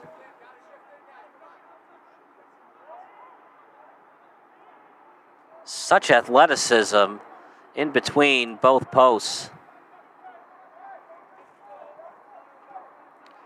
Play at the sideline. They get it over to 2. That's Daniel Hayes, now played at the center line.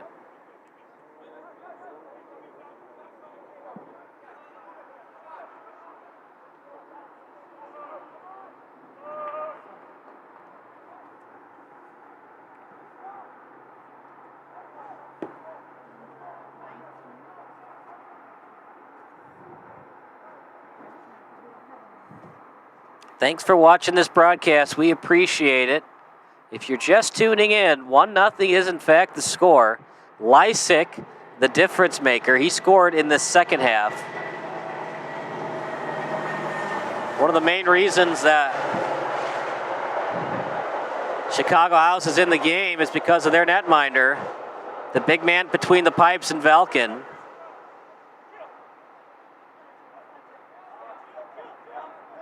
Played out at the sideline, going after it that time was 12.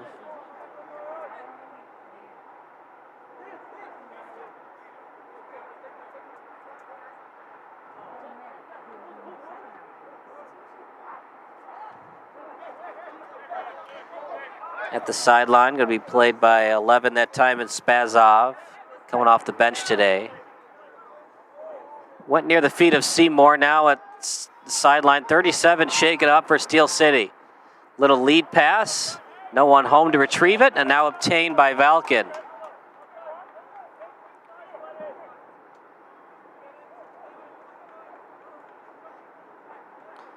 Don't go anywhere. Post-game interviews brought to you by Sports Broadcast Solutions coming up after the match.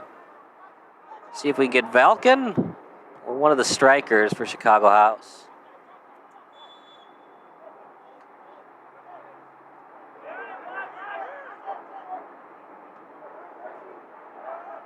It's a fun night in Chicago. Thinking about after the match, see if I can sneak in for the last couple innings of that White Sox-Yankees game. Although with Garrett Cole pitching, it might not be much of a game. Lead pass in front, Chicago House can't capitalize. Oh, what a pass that was, though. Oh, boy. It was well read that time, though, by Deppenbrock. Even if you'd got it on net, I think it would have been saved nonetheless. Regardless, excellent pass. Threading the needle, but couldn't finish. What a pass that time it was. Oh, I didn't even think he had a prayer of getting that through. As Deppenbrock will take his time. We're going to play probably close to 92 minutes total of soccer tonight, including extra time. Of course, if this game gets tied, maybe more after the second half. Chicago House had a chance to tie it up, couldn't get it done.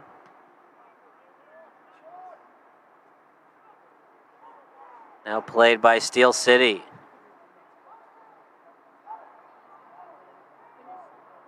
Falling to the pitch.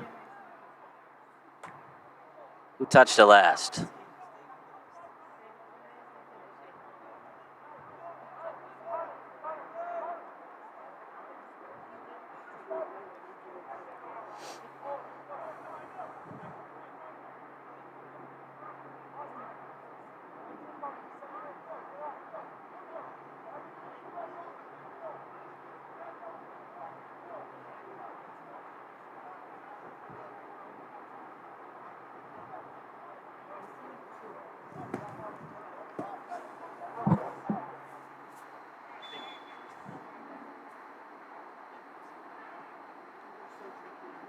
Oof.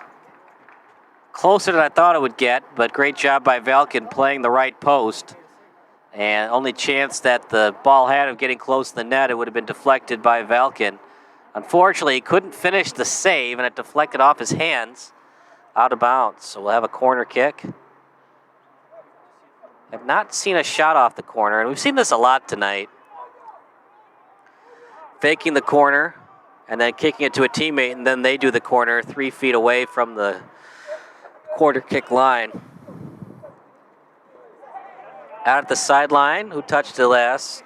And the sir says Steel City.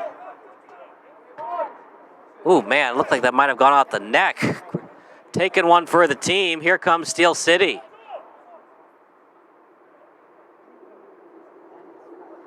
Centering pass out in front.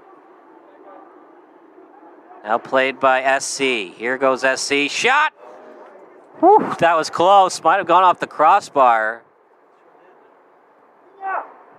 Usually you hear a big ping. So that might be an older net they're using. You usually hear a loud ping off that crossbar, but... Meanwhile, goal kick coming up. It takes a lot to get it past Valken. You almost got to go top shelf every time. And he's such a tall guy to begin with. You just need a perfect goal. That's why I was kind of surprised he gave that one up from a tough angle. Sometimes you get that kick where it's got all that top spin, it's hard to read, even with the gloves on. Weather not impacting tonight's game, not much of a breeze. It was up to 95 degrees at 6 o'clock. Game started at 7:20. It has been an interesting last week of Chicago weather.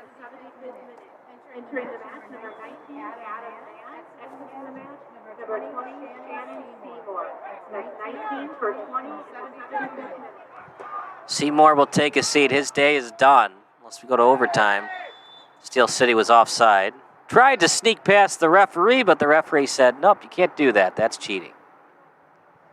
Only in hockey can you do that, not in soccer. Offside committed by Steel City. Here comes Chicago House.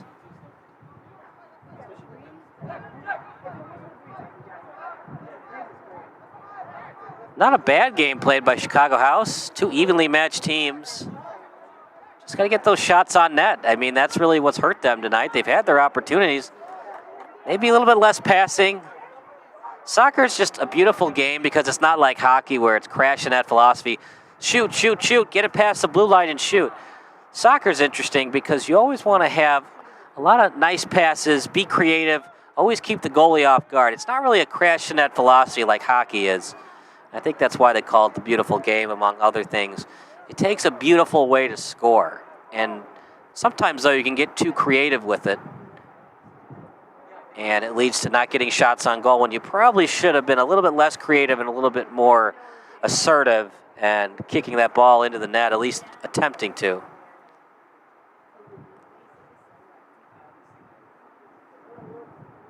Deppenbrock working on the shutout.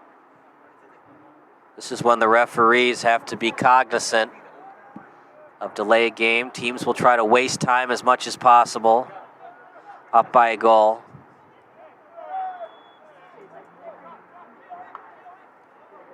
Too much body hitting from Chicago House.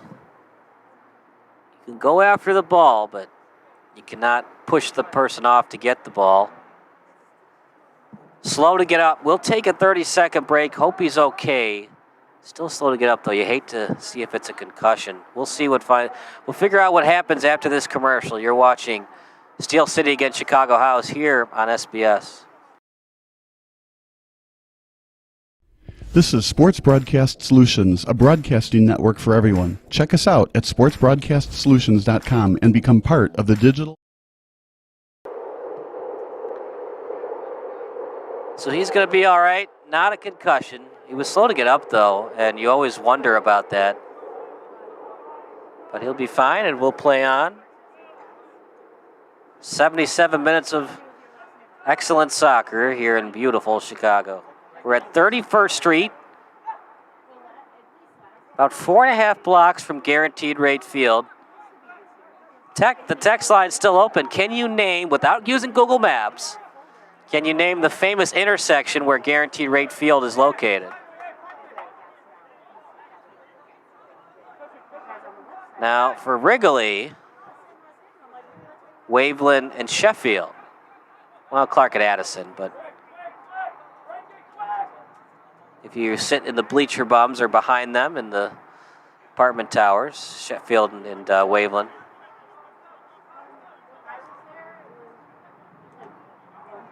Shot blocked that time by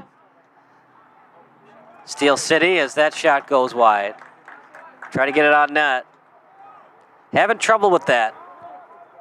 They're trying to go low, and they're trying to either ricochet off the post and in, or they're just trying to use the post to their advantage. They're going low, but they're not getting it on net. And you hate to see that because soccer, you have such a big net. Test the goalie.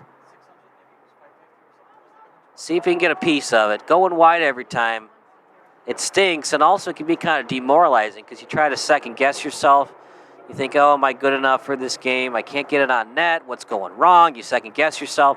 Your confidence starts to go down. Sometimes it's okay not to overthink it. Is that pass in front sent over to Velkin? Sometimes it's better to not overthink it. Just you get 25 meters, 20 meters from the goal. Just kick it on net.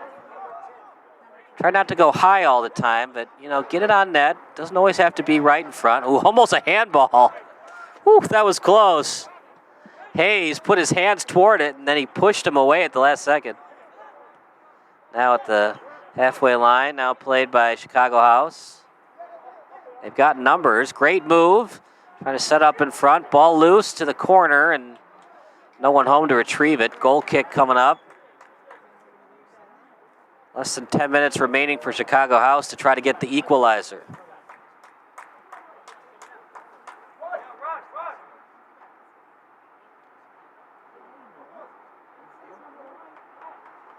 Nico Williams, number 37 from South Suburban College. Thank you, Jay Gonzalez. YouTube live chat is ready for you tonight. We appreciate everybody watching. We are now up to 33 viewers.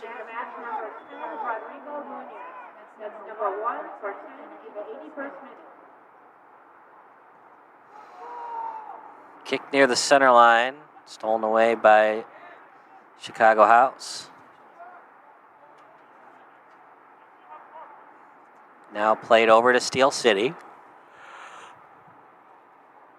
At the end line, trying to keep it in, but couldn't.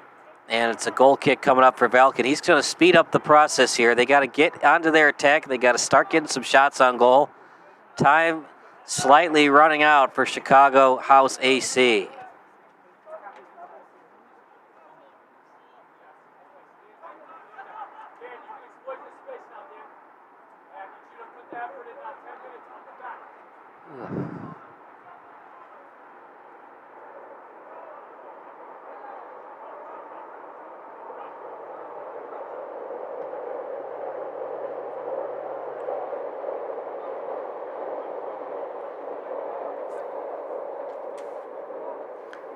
Home games coming up for Steel City. They play Raptors, the Iowa Raptors, on May 21st. And then RWB Adria at 8 p.m. The home opener, $2 tacos, $3 beers, $4 margaritas. It should be a good game between the Iowa Raptors and Steel City. That's sponsored by Always Home Real Estate Services.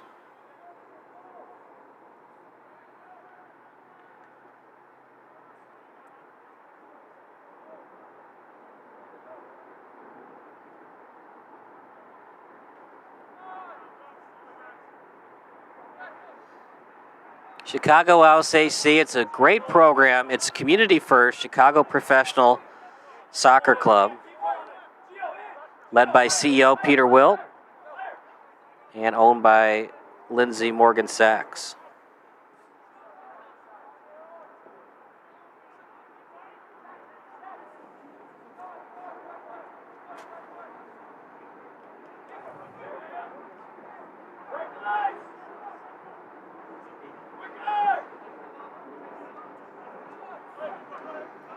.83 minutes into the match. If you're just joining us, Lysick with the goal. That's where we stand.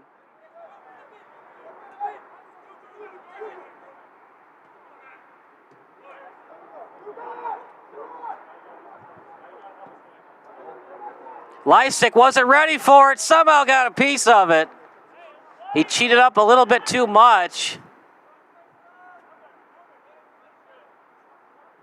And just barely got a piece of it as he was backtracking back into his own net.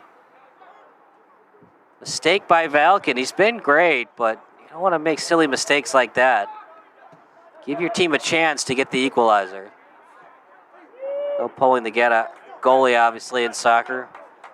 Try to get it over to Ortiz. Kind of a lack of communication there. That time Hayes taps Ortiz's stomach, telling him to shake that one off.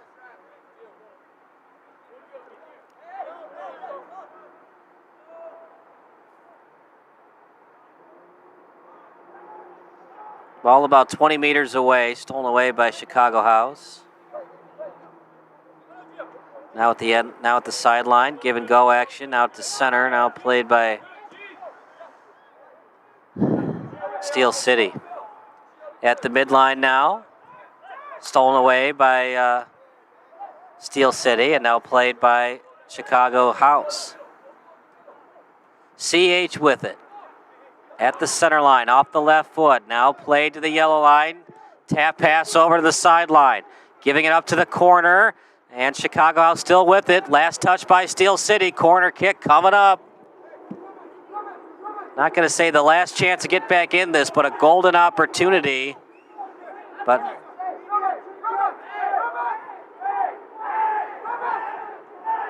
wait a minute, wait a minute, wait a minute. My goodness. It's got to be a corner kick.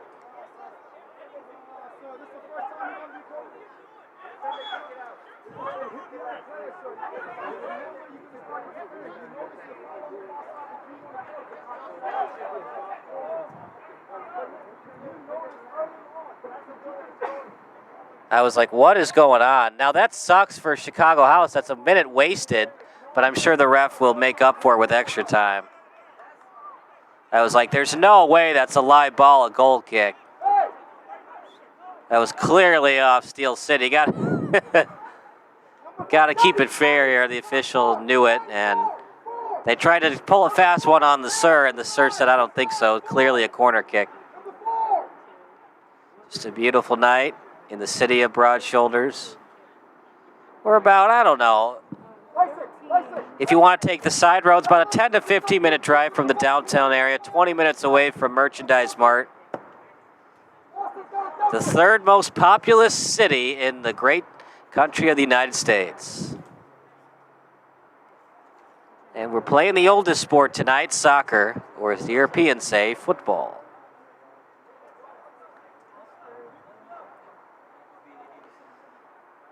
Chicago House taking their time. They're getting the right numbers for their forwards. Oscar Duencall back into the game. This really is the play of the game for Chicago House AC. They got to score on this corner. Ball loose.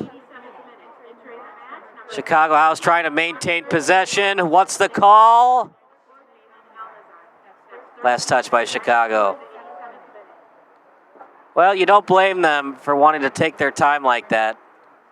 Pretty much knew that was their last chance. Now for Steel City, just play a little keep away and get the win. No need to be too aggressive if it's close to Chicago House stealing it, just kick it out of bounds.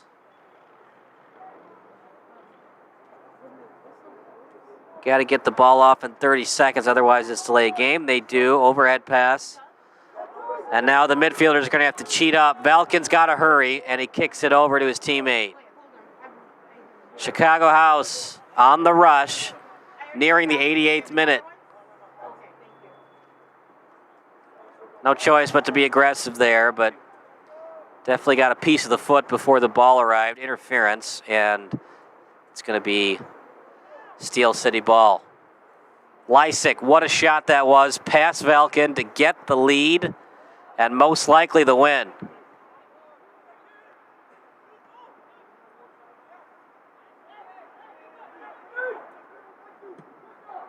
Kick straight up.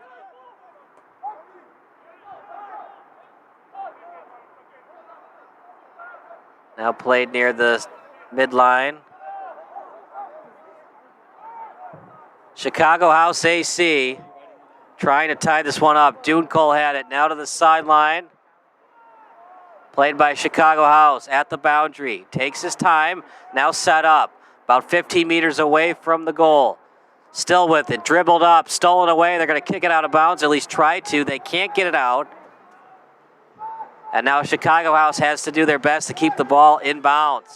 We'll still get extra time because of what happened on that corner, but not too much. We'll get about a minute extra of extra time.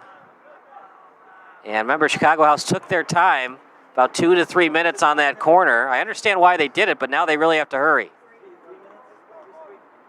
So we'll play up to 93 minutes, 3 minutes of extra time. Remember, 90-minute halves. So when it gets to 93 minutes, that's it. The defense was excellent tonight for Chicago House. Really was, I'd give them an A-. Really just got to get those shots on net. That was it. Everything else was great. Valken, not too sure what happened on that shot from 35 meters out. He wasn't ready for it, but he got back in time to deflect it. But they're going to play 4 minutes. So 94. We're going to get to the 94-minute mark.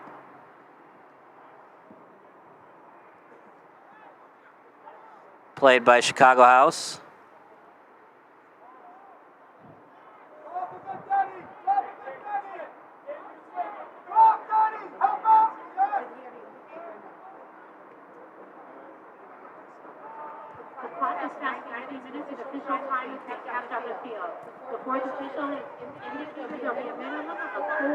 Ball loose. Deppenbrock with a great job getting it.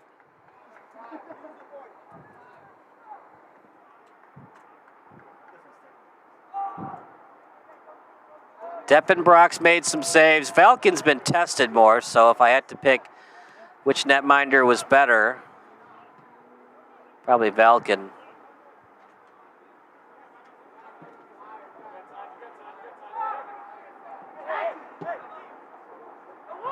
Ball straight up. It's outside the box.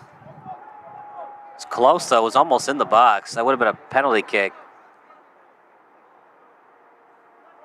And now it's decision time for Chicago House. Do you go quick or do you try to set up a play here? Taking the kick is going to be Kim.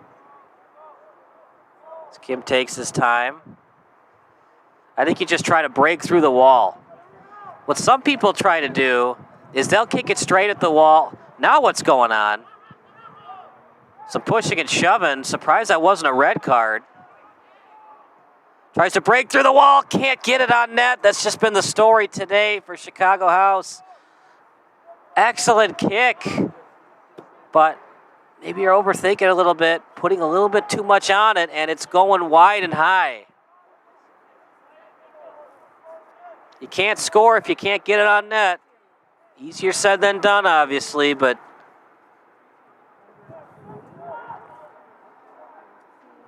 that one hurts, though. They had a free kick from 17 meters out, and they couldn't capitalize.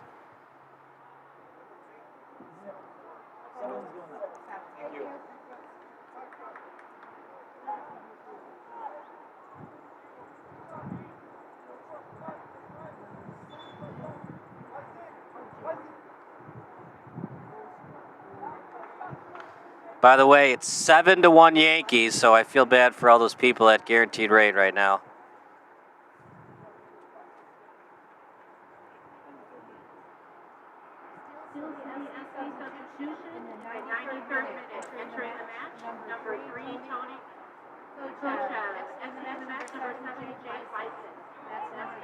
Haven't heard any fireworks from over there. Gonna go with Lysick, man of the match. In hockey, they do the 3 stars. Not too common in soccer. If I had to do the 3 stars, number 3 Lysick, number 2 Deppenbrock. Valken made some excellent saves. I mean, this could easily be a 3-0 game tonight. He was just brilliant. You could go either way. Deppenbrock 1, Valken 2.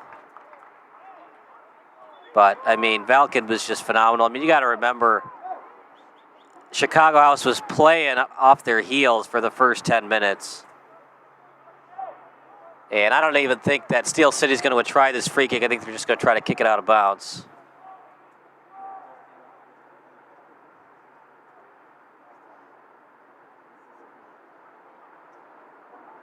Corner played. Knocked out by Chicago House. They've got one more chance. Overhead pass coming up. At this point, you just got to kick it straight up and have somebody chase it. That's not what you want. You can't play it out the sideline because that's what Steel City wants. They just want to kick it out of bounds. Past 94 minutes, this is it. But it's Steel City ball, so they're just going to kick it out of bounds and get the win. Or they could try to play for their fantasy stats. Try to get another goal.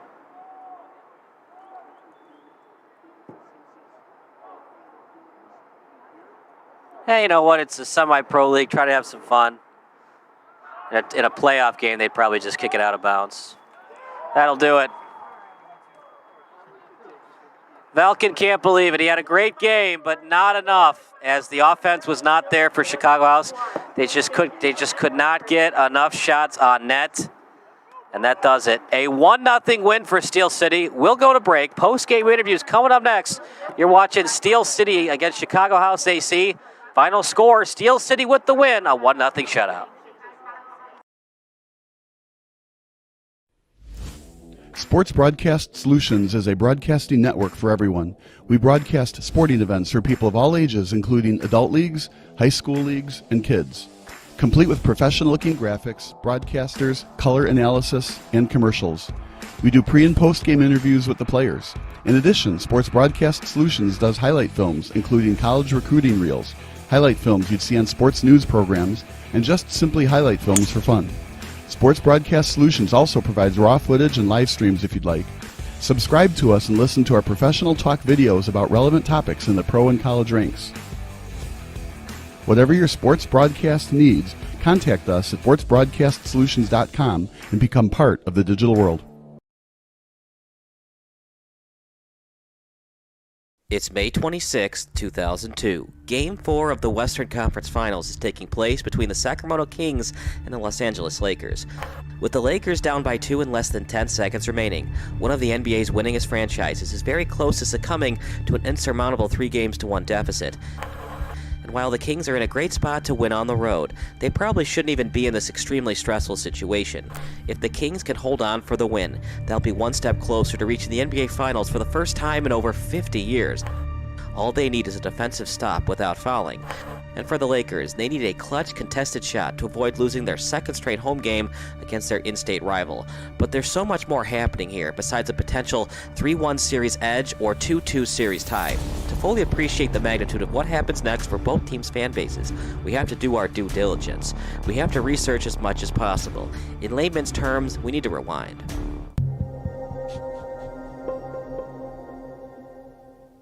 Down by 2 and the clock ticking, the Lakers are in a precarious spot. They can either go for the win with a 3 or try to make a contested mid-range jumper and play for overtime.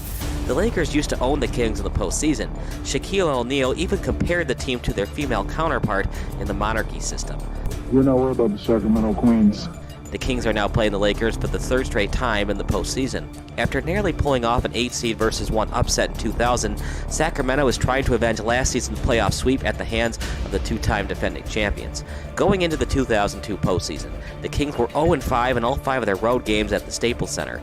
But things are different this time around, as the Kings won Game 3 in LA just 2 days ago.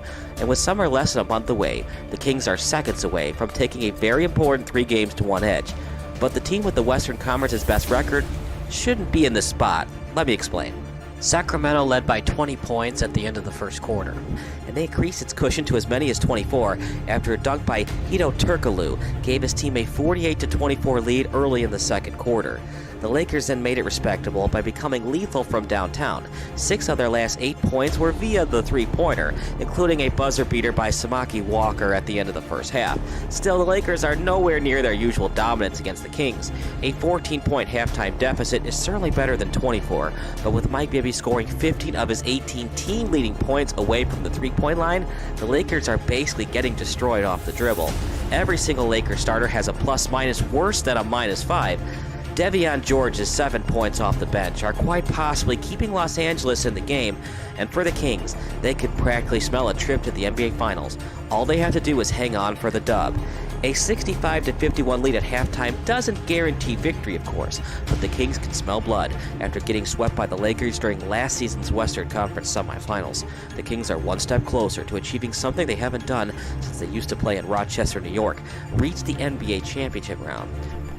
During the infancy days of the National Basketball Association, the small-market Rochester Royals defeated the New York Knickerbockers 4-3. It was a big win for the NBA, as it proved to the fans even small markets could compete with the top media markets and glamour of New York City and Boston. However, even after the team moved to the Rochester War Memorial Arena in 1955, the Harrison brothers were forced to move the team to Cincinnati in 1957, and while the Cincy Royals got close to getting back to the NBA Finals in 1963, those pesky Boston Celtics eventually defeated them 4-3 during the Eastern Conference Finals. In those days, the EC Finals were known as the Division Finals, and the Royals returned to the Division Finals in 1964. This time around, Boston easily took care of Cincinnati in 5 games, despite Oscar Robertson scoring at least 30 points in 3 of those games.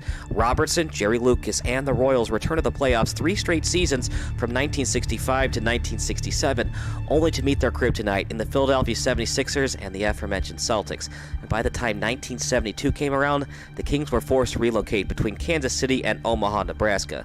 Kansas City became the Kings' permanent home during the 1975-76 season, and they stayed there until the 1985 regular season concluded. The last time the Kings advanced to the NBA's version of the Final Four, they played their home games in Kansas City. The Houston Rockets took care of the KC Kings in 5 games that series in 1981, and even during their time in Kansas City, the Kings got swept by the Lakers during the playoffs. That time around, it took place in the 1984 postseason. So if NBA fans take their Kansas City days into account, the Kings are 0-3 in the playoffs against Los Angeles. And for Kansas City fans who still follow the team now that they're in the capital of California, it's personal. So if the Lakers think Peja Stojakovic, Chris Webber, and crew are going to ease up on the home team in the second half, they have another thing coming. Not only have the Lakers been a thorn in Sacramento's side, but they also had the Utah Jazz on the ropes during the 1999 NBA playoffs, only to lose by 1 in Game 4 and during overtime in Game 5. But the Lakers had more than just Kobe Bryant and Shaquille O'Neal to bail them out of trouble. Robert Horry, or Big Shot Bob as he's sometimes called, is no stranger to the pressure cooker. When Horry was in Houston, the Rockets won back-to-back NBA titles during the Michael Jordan brief retirement years. Incredibly, Horry was almost a Detroit Piston, but the Horry for Sean Elliott 1-for-1 deal was rescinded once Elliott failed a physical because of health problems. According to Horry, when Elliott failed his physical, it inevitably saved his career. Horry then rewarded his Rockets team with a game-winning jump shot during Game 1 of the 1994 Western Conference Finals against the San Antonio Spurs, and then basically iced Game 3 of the NBA Finals with a three-pointer to make it 104-100 Rockets with 14.1 seconds left. The Rockets, of course, defeated the Spurs and swept the Magic to win the NBA championship.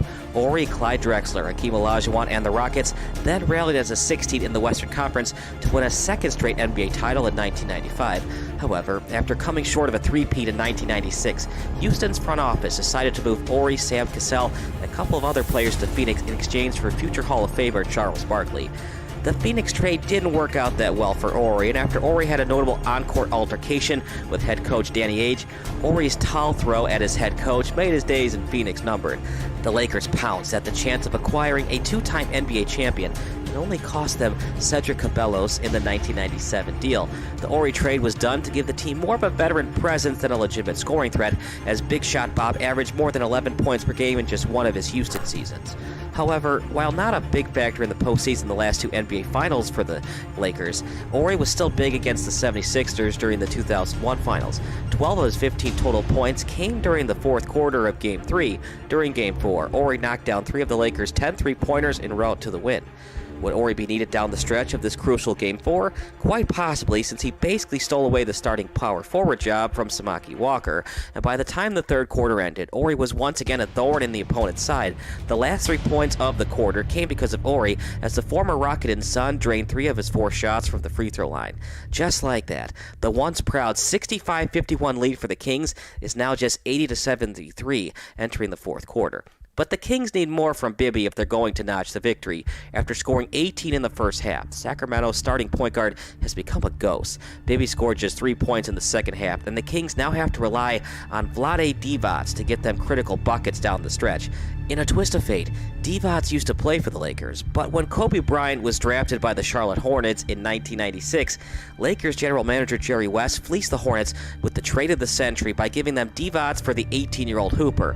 While Divac is not a terrible player by any means, Bryant is one of the NBA's all-time greatest players. Divac wasn't happy about the trade, and he originally threatened to retire rather than move to North Carolina. However, the Serbian-centered relented on his retirement idea, and the trade became official on July 9th, 1996. So not only are the Kings trying to avoid several postseason disappointing finishes at the hands of the Lakers, but Divac would like nothing better than to stick it to his former employer. And he's played great in the second.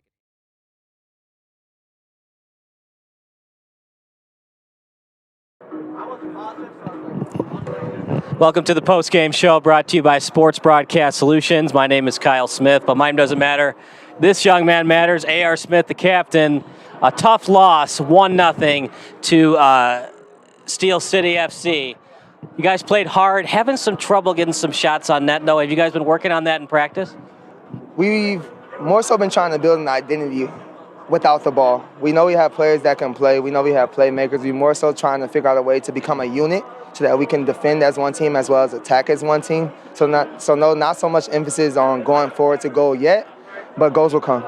For sure. I mean, you got a lot of opportunities. Just get those shots on net. It's definitely gonna equate to some goals. Yeah, definitely agree. As forwards, starting with myself, I got to be a little bit more clinical, a little bit more goal hungry, to say the least. But at the same time, I do like to play good soccer, and I'd rather play good soccer and lose the game than to score 2 goals and the team play bad.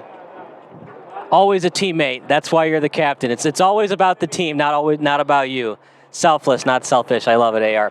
1-0 loss. How did it feel, though, be back on the pitch? What a beautiful night for soccer tonight. Yeah, actually, super excited about the weather, first and foremost, being from Chicago. To be back on the pitch, that's my first 90 in 6-7 months with my wrist injury, so it felt really, really good to get 90 under my belt again. 1-0 loss. Falcon was great between the pipes. What does he do in practice? And it leads to game action where it's so tough for people to get the balls past him. Man, we train how we play, to say the least. So you see him making saves like that, you got to believe that we're testing him in practice as well. A little bit more individual stuff in practice, so 1v1s, 2v2s. So those close stops that he has to make, that's why he's there. You guys were great on the defensive end after the first 10 minutes. What adjustments did you make after the first 10 minutes? Looked like Steel City was taking it to you from the opening start of the game. Then after that, you were definitely doing great on the defensive end to clear that ball out quick and get it to your midfielders and attackers. Like I said, we got a lot of individuals on this team that are fully capable of going to the next level. So that first 10 minutes is our first 90 together, to say the least. So we had to get rid of that individualism and trust each other. Our biggest thing right now is trust. We got to be able to give the ball to who we know and understand that our teammate's going to do what he's supposed to do with it. The second people start dribbling too much, it becomes an issue. So that first 10 minutes was all about finding ourselves. Final thoughts about the match tonight. Not the results you wanted, but definitely great defensive work by your team tonight. Yeah, definitely not worried about it. First game of the season. We got a lot of guys coming in. That's going to boost the level in practice, make people fight for spots a little bit harder. 1-0 loss, first game of the season, not worried about it at all. All right, AR, get some sleep and back at it tomorrow. No days off, right, as Bill Belichick would say. Yeah, get a recovery running in the morning, go play with my dog a little bit, put my feet up, hang out.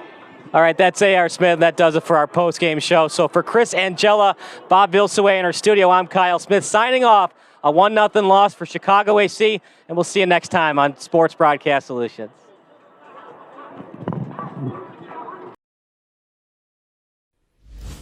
Sports Broadcast Solutions is a broadcasting network for everyone. We broadcast sporting events for people of all ages, including adult leagues, high school leagues, and kids. Complete with professional-looking graphics, broadcasters, color analysis, and commercials. We do pre- and post-game interviews with the players.